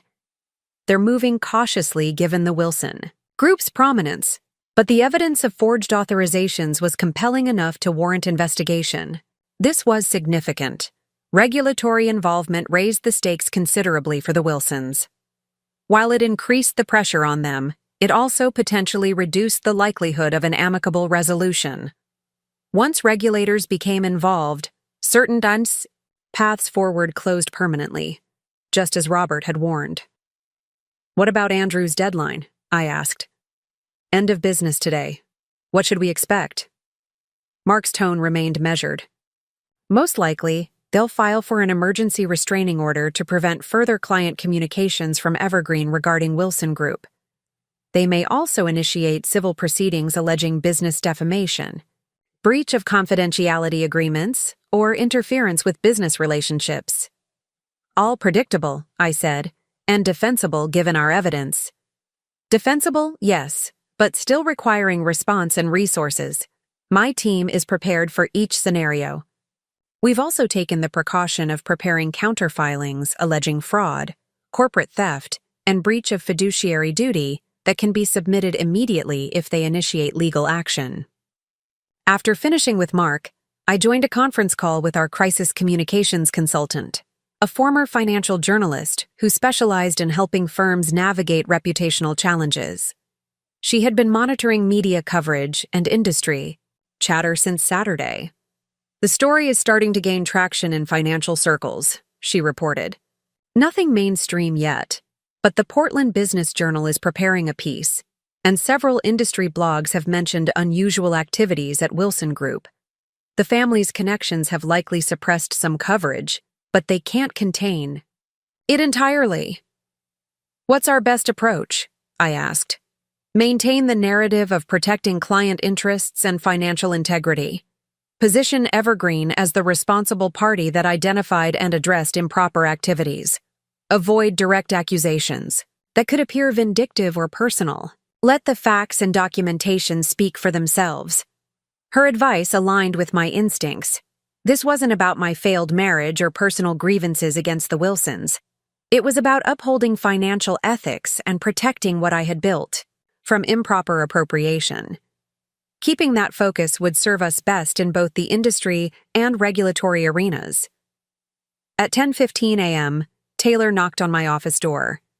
Jessica, Benjamin Winters is on line 1. He says it's urgent. This call could be pivotal. The Winters family's decision about their relationship with both Evergreen and Wilson Group would likely influence other major clients. I took a deep breath and picked up the phone. Benjamin, good morning. Jessica. His voice was direct as always. We've completed our review of the materials you provided, along with our own independent assessment of both Evergreen and Wilson Group. I appreciate your thoroughness, I replied, keeping my tone neutral despite my anxiety about his decision.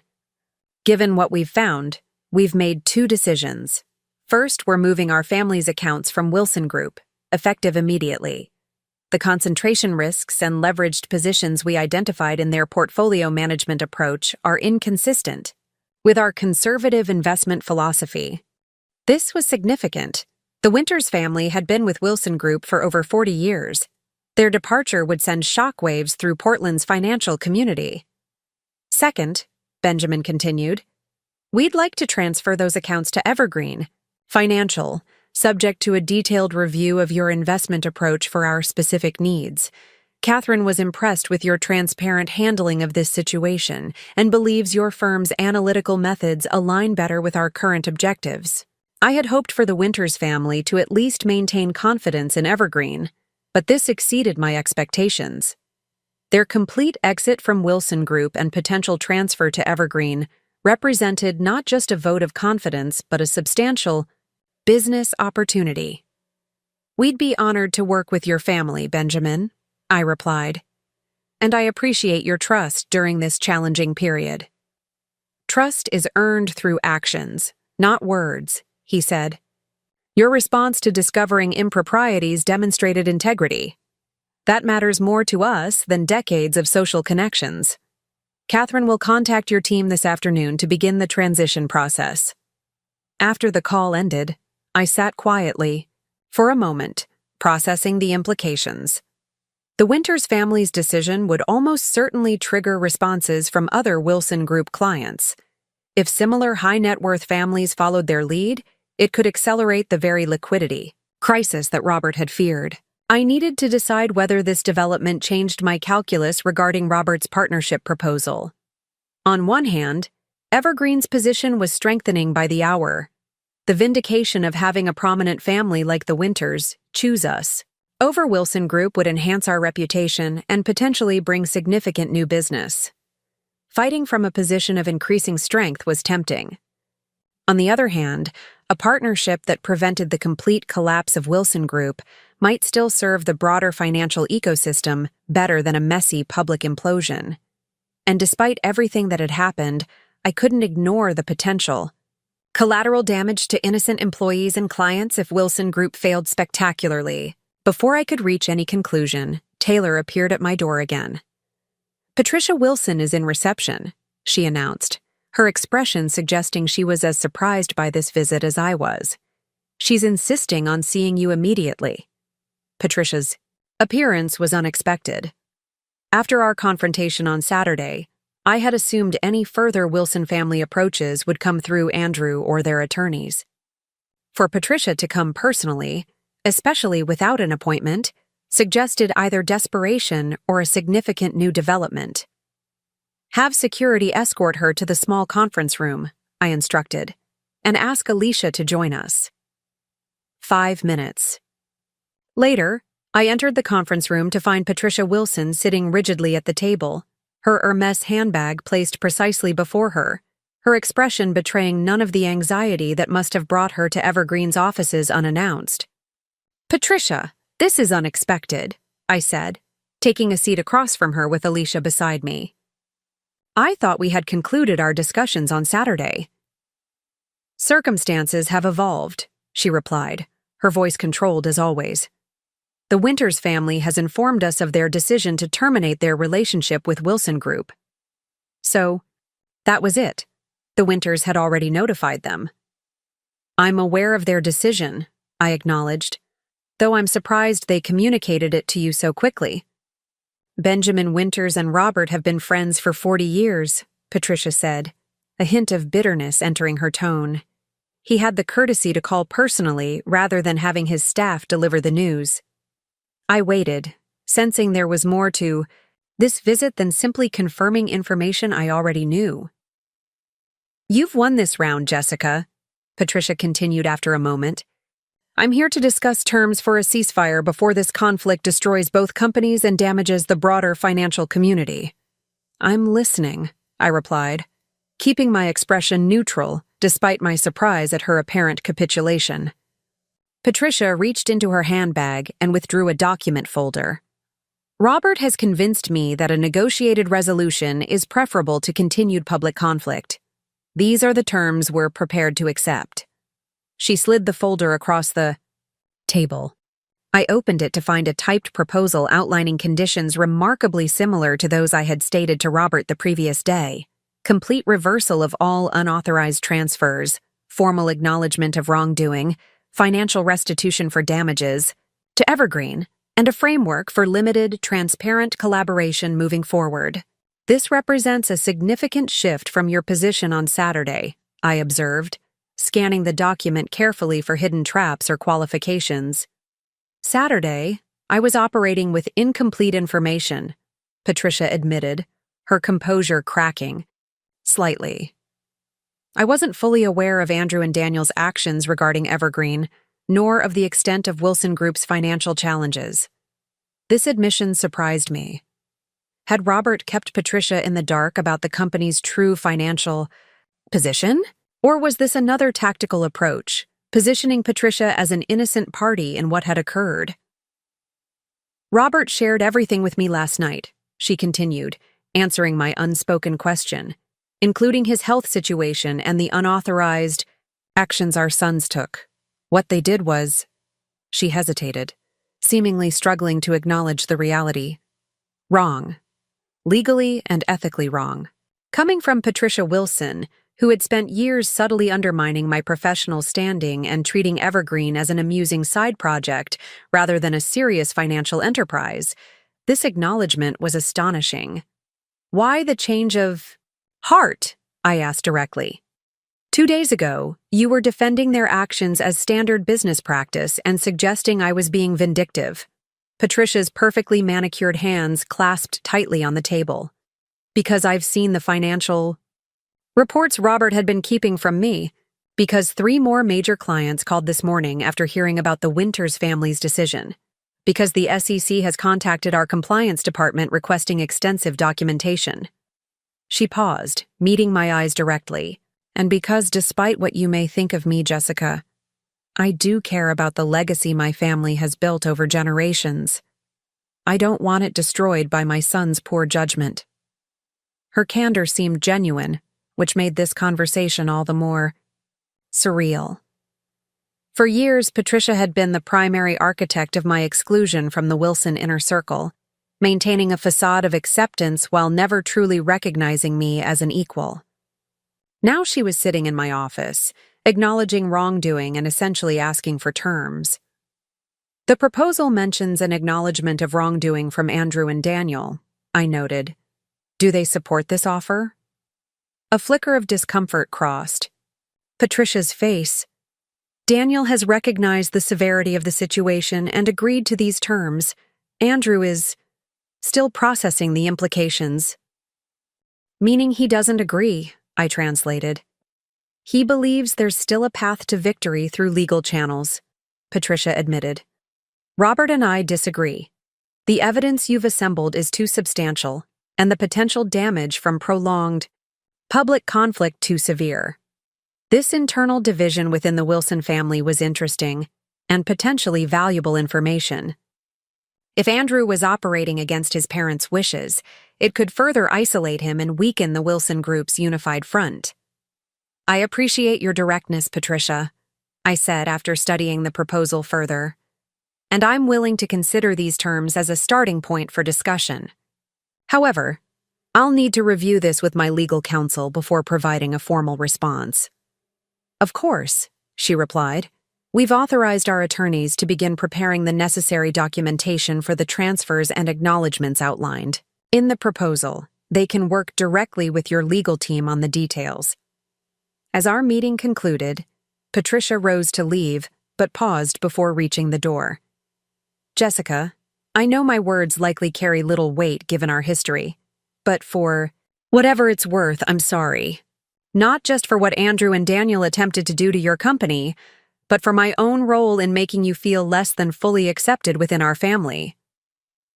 The apology was so unexpected that for a moment I couldn't formulate a response. Was this genuine remorse or simply another tactical move in a family known for strategic social maneuvers? Thank you for saying that, I finally replied, choosing measured acceptance over skepticism or rejection.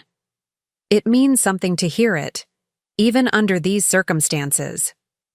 After Patricia left, Alicia and I reviewed the proposal in detail, identifying potential issues and areas requiring clarification or strengthening. The terms were surprisingly favorable to Evergreen, perhaps reflecting just how precarious Wilson Group's position had become in the wake of the Winters family's departure. Do you think they're serious? Alicia asked. This feels almost too accommodating given how aggressively they were moving against us just days ago. I think their situation deteriorated faster than they anticipated, I replied. The Winters' decision to leave probably triggered concerns from other major clients. If several large accounts started withdrawing simultaneously, it could create exactly the liquidity crisis they were trying to prevent by taking over Evergreen. Alicia finished the thought. Exactly, which means we need to move carefully. If Wilson Group collapses completely, it could create broader market disruption that ultimately harms our clients too. I forwarded the proposal to Mark Henderson for legal review, then spent the next hour on a conference call with our leadership team, briefing them on these developments and discussing next steps. Throughout the conversation, I emphasized that while the Wilson proposal offered a potential resolution, we needed to maintain all protective measures and continue operating as if litigation remained likely. Trust but verify, Marcus commented, especially given their previous actions. Precisely, I agreed. We proceed with appropriate caution while exploring this potential off-ramp from direct conflict. By early afternoon, Mark had completed his initial review of the Wilson proposal. From a legal perspective, it addresses most of our core concerns, he reported. The reversal of asset transfers, formal acknowledgement of wrongdoing, and financial restitution are all clearly stated. The proposed collaboration framework is appropriately limited and includes the transparency safeguards we'd want. Any concerns? Or red flags? I asked. 2 areas need strengthening, he replied. First, the proposal is vague about who specifically signs the acknowledgement of wrongdoing. We should insist on signatures from Andrew, Daniel, Robert, and Patricia individually, as well as in their corporate capacities. I nodded, making notes. And the second concern? The section on future non-interference needs more explicit language. As written, it doesn't adequately prevent them from attempting to influence Evergreen clients through indirect channels or third parties. Can you draft the necessary revisions? Already working on it, Mark confirmed. I should have them to you within the hour. Once you approve, we can present the counter-proposal to their legal team. As promised, Mark's revisions arrived promptly. The changes strengthened our position without fundamentally altering the framework Patricia had presented. After reviewing them carefully and making a few additional notes, I authorized Mark to proceed with the counter-proposal. Throughout this process, a question kept surfacing in my mind. Where was Andrew? His absence from these negotiations was conspicuous, especially given Patricia's comment about him still believing in a path to victory through legal channels. Was he planning some counter-move that his parents weren't aware of, or had chosen not to share with me? My answer came at 4:45 p.m., just 15 minutes before his self-imposed deadline of end of business Monday. Taylor appeared at my office. Her expression tense. Andrew is here with 2 men who identified themselves as attorneys. They're insisting on delivering legal documents personally. So Andrew had chosen to proceed with litigation despite his parents' negotiation efforts. It was a bold move, and potentially a desperate one if he was acting without the full support of the Wilson family. Have security escort them to the main conference room, I instructed, and ask Mark Henderson to join us by phone immediately. When I entered the conference room, Andrew stood at the far end, flanked by 2 men in expensive suits carrying legal briefcases.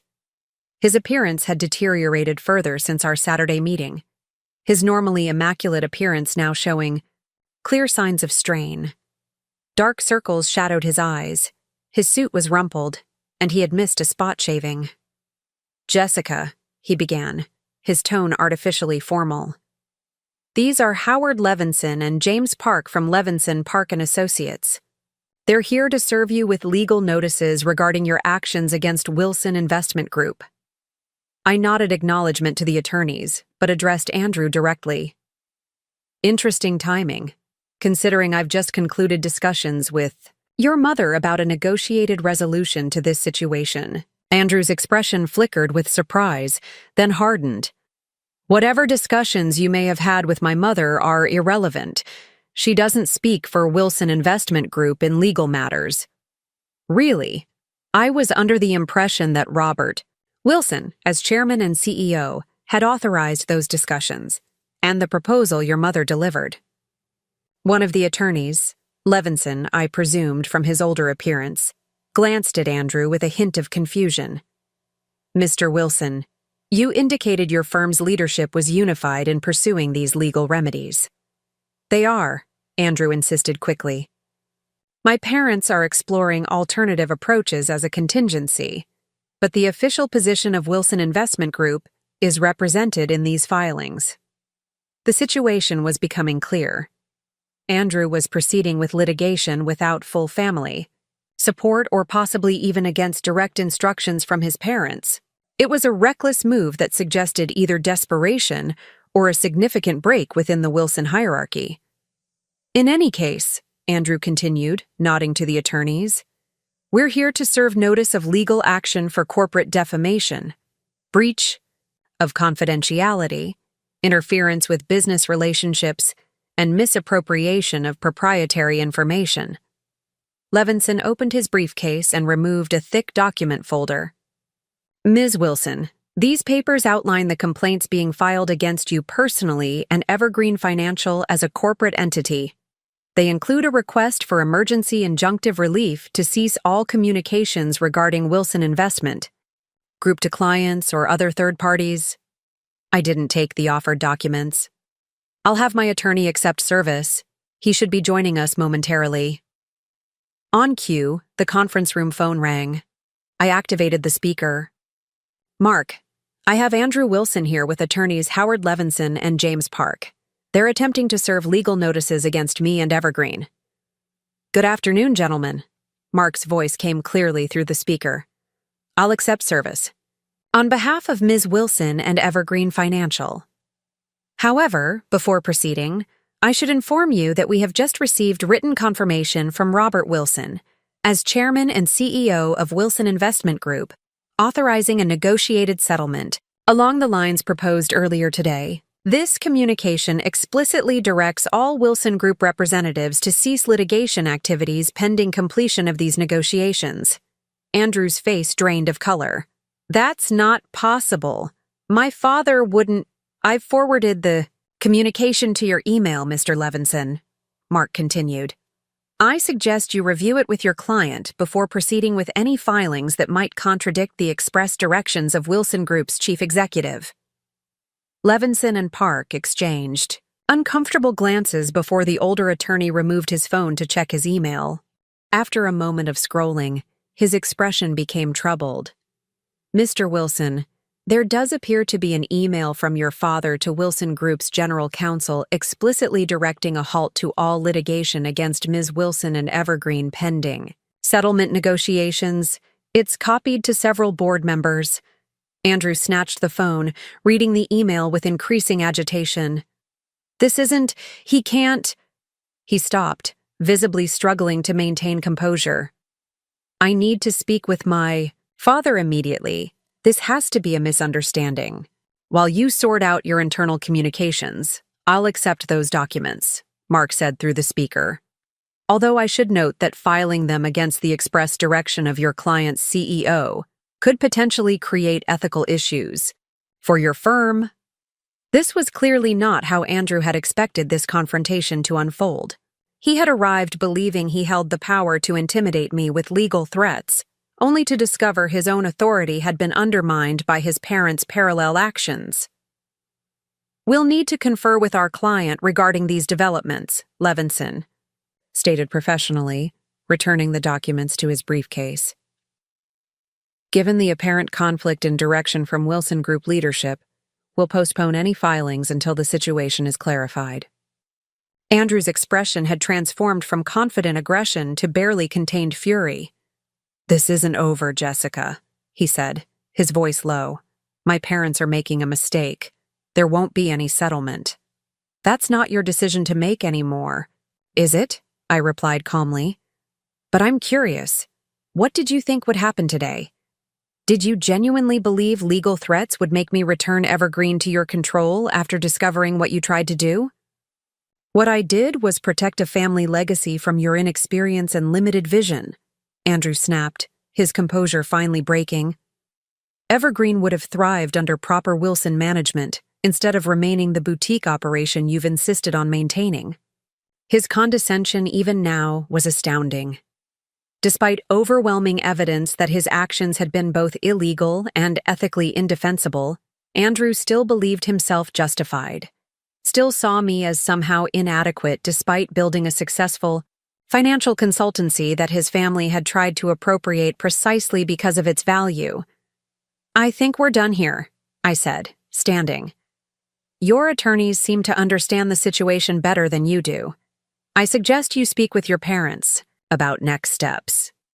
As security escorted them from the building, I returned to my office and called Robert Wilson directly. He answered immediately, suggesting he had been waiting for my call. "I assume Andrew has made his move," he said without preamble. "He just left my office after attempting to serve legal notices," I confirmed. "Your email to Wilson Group's counsel arrived with excellent timing." Robert sighed audibly. "I anticipated something like this. Andrew has always been determined once he sets a course. Unfortunately, in this situation, his determination has become detrimental to everyone's interests.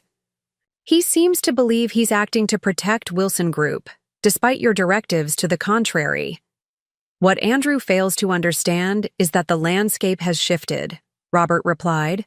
"With the Winters family's departure and SEC interest in our operations, the strategy of aggressive legal action against you would only accelerate our challenges, not resolve them.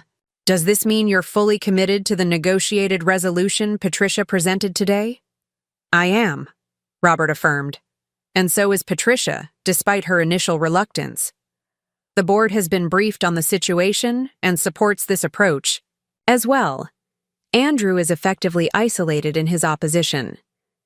This was valuable confirmation that the Wilson proposal represented their official position, not merely a tactical diversion while Andrew pursued litigation.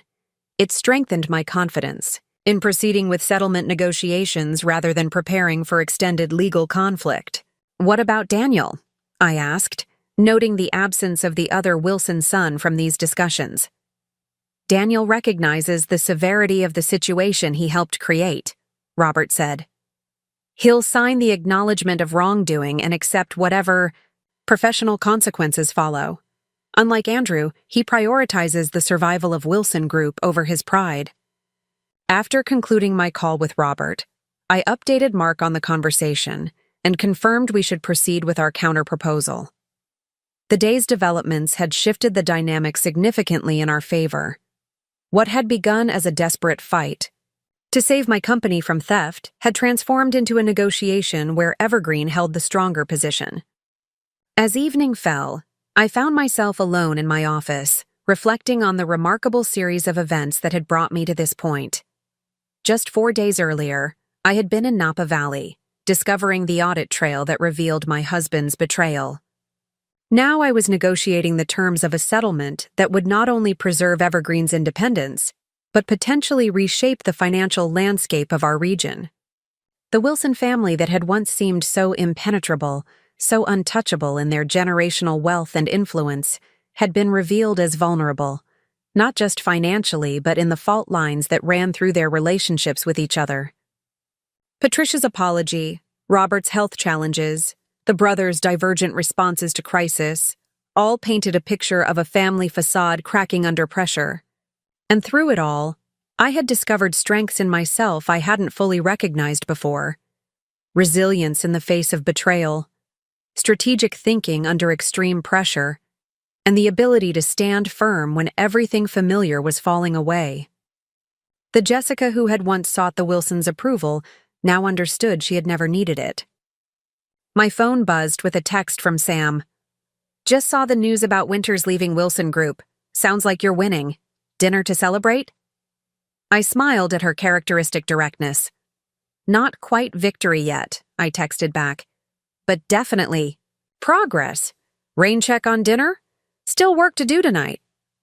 "Tomorrow, then," Sam replied. "You're a badass, Jess. Always knew it. even when you were trying to impress those Wilson snobs. Her unwavering support reminded me of the authentic relationships I'd maintained outside the Wilson orbit. Friendships based on genuine connection rather than social calculation or financial interest. These would be the foundations upon which I rebuilt my personal life once the professional battles were resolved. Turning back to my computer, I opened the settlement counter proposal Mark had prepared and began my final review. Tomorrow would bring new challenges in implementing whatever agreement we reached. But tonight, I allowed myself a moment of quiet satisfaction in having protected what I had built, not just for myself, but for everyone who had trusted in my vision for Evergreen Financial. The audit trail I had discovered in Napa Valley had indeed changed everything, revealing painful truths but also opening the path to a future built on integrity rather than illusion. For that unexpected gift of clarity, I was surprisingly grateful. 6 months later, I stood in Evergreen Financial's newly expanded offices, gazing out at the Portland skyline as the autumn sun cast golden light across the Willamette River. The view from our new executive floor was spectacular, a fitting symbol of how far we'd come since those tumultuous days in May. "The Thompson Group representatives are here," Taylor announced, interrupting my moment of reflection. "They're waiting in the main conference room." "Thank you. Let them know I'll be right there." Before heading to the meeting, I paused to straighten a framed article on my office wall, the Portland Business Journal's cover story titled "Rebuilding Trust: How Evergreen Financial Transformed Portland's Financial Landscape." The piece had chronicled our company's journey from near disaster to industry leadership, highlighting the ethical stand that had ultimately strengthened our position in the market. The settlement with the Wilson family had been finalized within 2 weeks of that confrontational Monday. The terms largely followed our counter-proposal: complete reversal of all unauthorized transfers, substantial financial restitution, a formal acknowledgement of wrongdoing signed by all Wilson principals, yes, even Andrew, eventually, and a limited, collaborative framework that maintained Evergreen's complete independence. What the settlement couldn't address was the personal fallout. Andrew and I had begun divorce proceedings immediately, with a separation agreement that reflected the reality that our marriage had been irreparably damaged.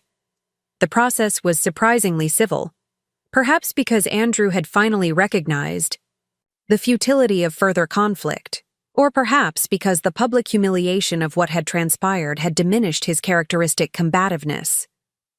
Wilson Investment Group had survived, though in a significantly restructured form. Robert had accelerated his retirement plans, transitioning leadership to external financial management experts rather than family members.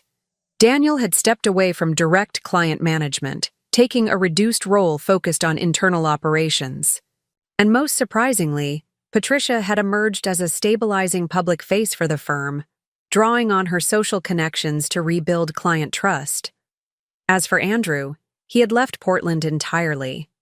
Last I heard, he had taken a position with a financial firm in Chicago, far from the shadow of both the Wilson family legacy and the story of how his attempted corporate theft had backfired so spectacularly. The path forward hadn't been entirely smooth for Evergreen either.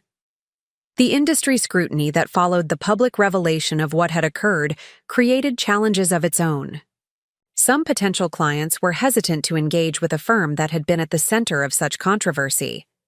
Regulatory oversight intensified, requiring additional compliance measures and documentation. But the benefits had ultimately outweighed these obstacles.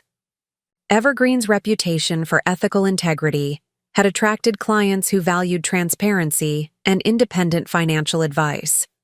Our team had grown from 28 to 42 professionals, necessitating the move to larger offices.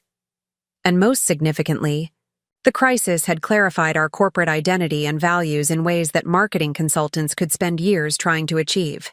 I entered the conference room to find the Thompson Group executives, representatives of one of the largest family offices on the West Coast, reviewing our presentation materials. They had been Wilson Group clients for decades until the events of May prompted them to reconsider their financial relationships. "Good morning," I greeted them.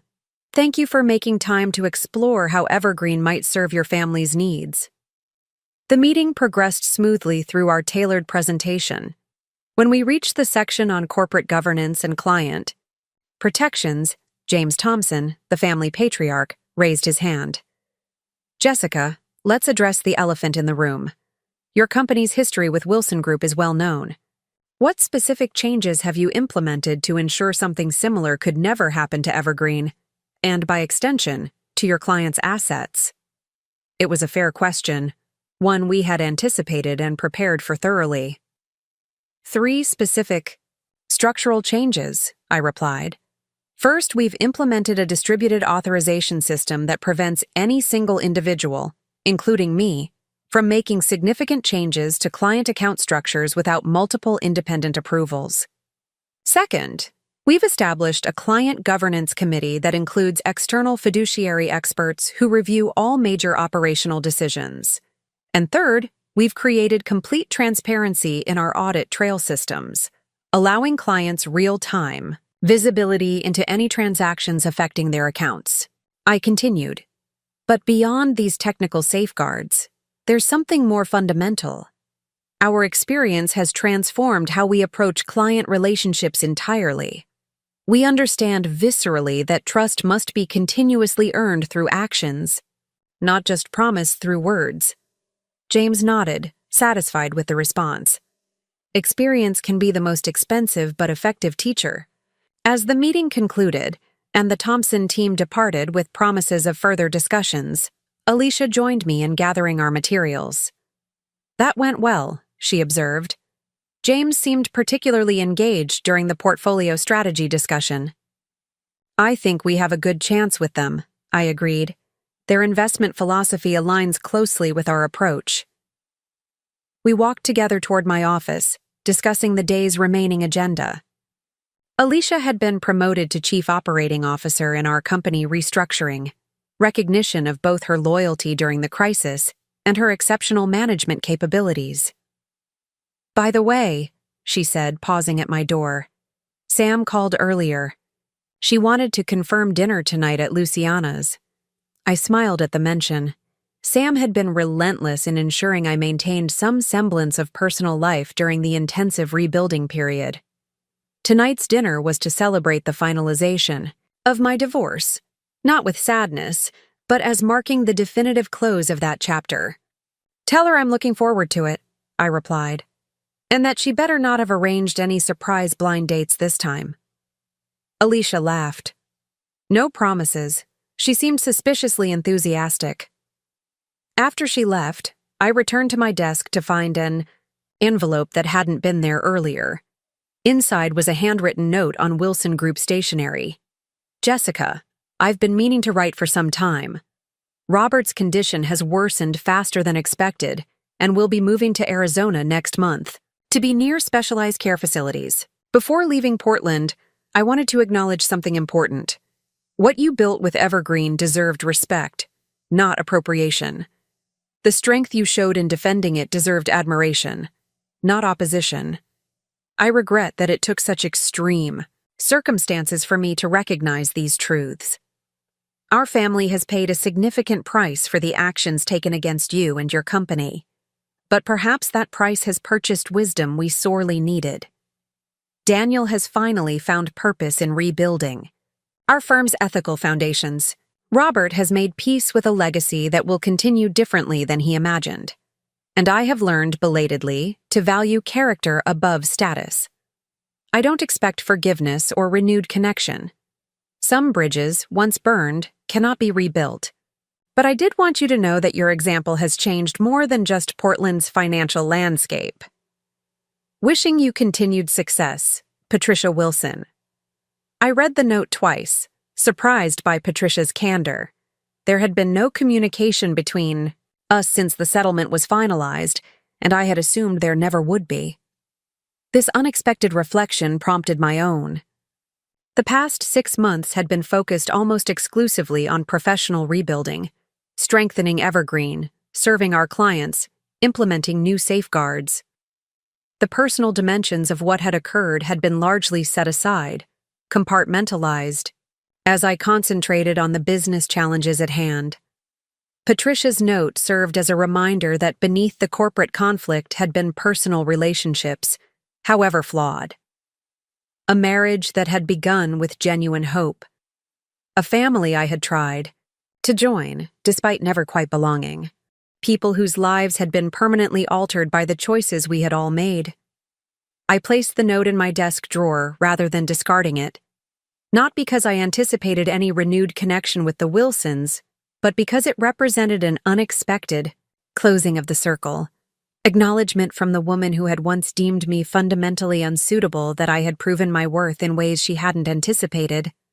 As the afternoon progressed, I finalized preparations for a presentation to the Oregon Financial Advisors Association the following week. I had been invited to speak about ethical challenges in wealth management, an ironic opportunity that had emerged from our very public ordeal. The industry was beginning to recognize that Evergreen's experience offered valuable lessons for other firms navigating the complex intersection of family wealth, corporate governance, and professional ethics. At 5:30, I gathered my things to leave for dinner with Sam. As I passed through our main workspace, I noticed several team members gathered around Marcus's desk, engaged in animated discussion about a client portfolio strategy. Their energy and commitment remained one of the most rewarding aspects of rebuilding Evergreen. The shared sense of purpose that had emerged from successfully defending our company's independence. "Don't stay too late," I called to them with a smile. "The markets will still be there tomorrow." Outside, the autumn air was crisp as I walked to my car. 6 months earlier, I had driven away from the Napa Valley restaurant in a rental car. My future uncertain, my marriage unraveling, my company under threat. Now I moved through the world differently, more confident in my judgment, more clear about my priorities, more appreciative of genuine relationships. The audit trail I had discovered that night had indeed changed everything, but not in the way Andrew and Daniel had intended. Rather than destroying what I had built, their actions had ultimately strengthened it. Rather than diminishing my professional standing, the conflict had enhanced it. Rather than leaving me isolated, the crisis had revealed who truly stood with me when everything was at risk. As I reached my car, my phone buzzed with a text from Sam. "Got us the corner table. Wearing your new dress or still in work mode?" I smiled at her gentle nudging to embrace life beyond the office. "Work clothes," I texted back, but bringing heels to change into baby steps. "Progress," she replied with a laughing emoji. Driving through downtown Portland toward the restaurant, I passed the Wilson Investment Group building, still standing, still operating, though with a notably different energy than before. The crisis that had nearly destroyed both our companies had ultimately transformed them instead. Evergreen had emerged stronger, more resilient, with a clearer sense of purpose.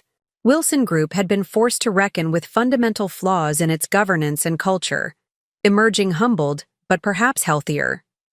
The financial community of Portland had changed too. The incident had prompted other family-owned firms to examine their succession plans and governance structures. Clients had become more attentive to the details of how their assets were managed and protected. Regulatory oversight had intensified across the industry. The ripple effects extended far beyond our two companies. As I pulled into the restaurant parking lot, I caught sight of my reflection in the rearview mirror. The woman looking back at me had weathered a storm that might have broken someone with less resilience or less support. The experience had left its marks, a certain wariness in my eyes that hadn't been there before, perhaps, but it had also revealed strengths I hadn't fully recognized in myself. Sam waved enthusiastically from the restaurant entrance, holding 2 glasses of champagne. "There she is," she called as I approached. "The financial maverick of the Pacific Northwest." I laughed, accepting both the champagne and her exuberant hug. "Hardly a maverick, just someone who refused to be pushed around." "Which makes you practically revolutionary in your industry," Sam countered. "Now come on. We have a divorce to celebrate and a future to toast to." As we entered the restaurant, I realized that despite everything that had happened, the betrayal, the conflict, the restructuring, I felt genuinely optimistic about that future.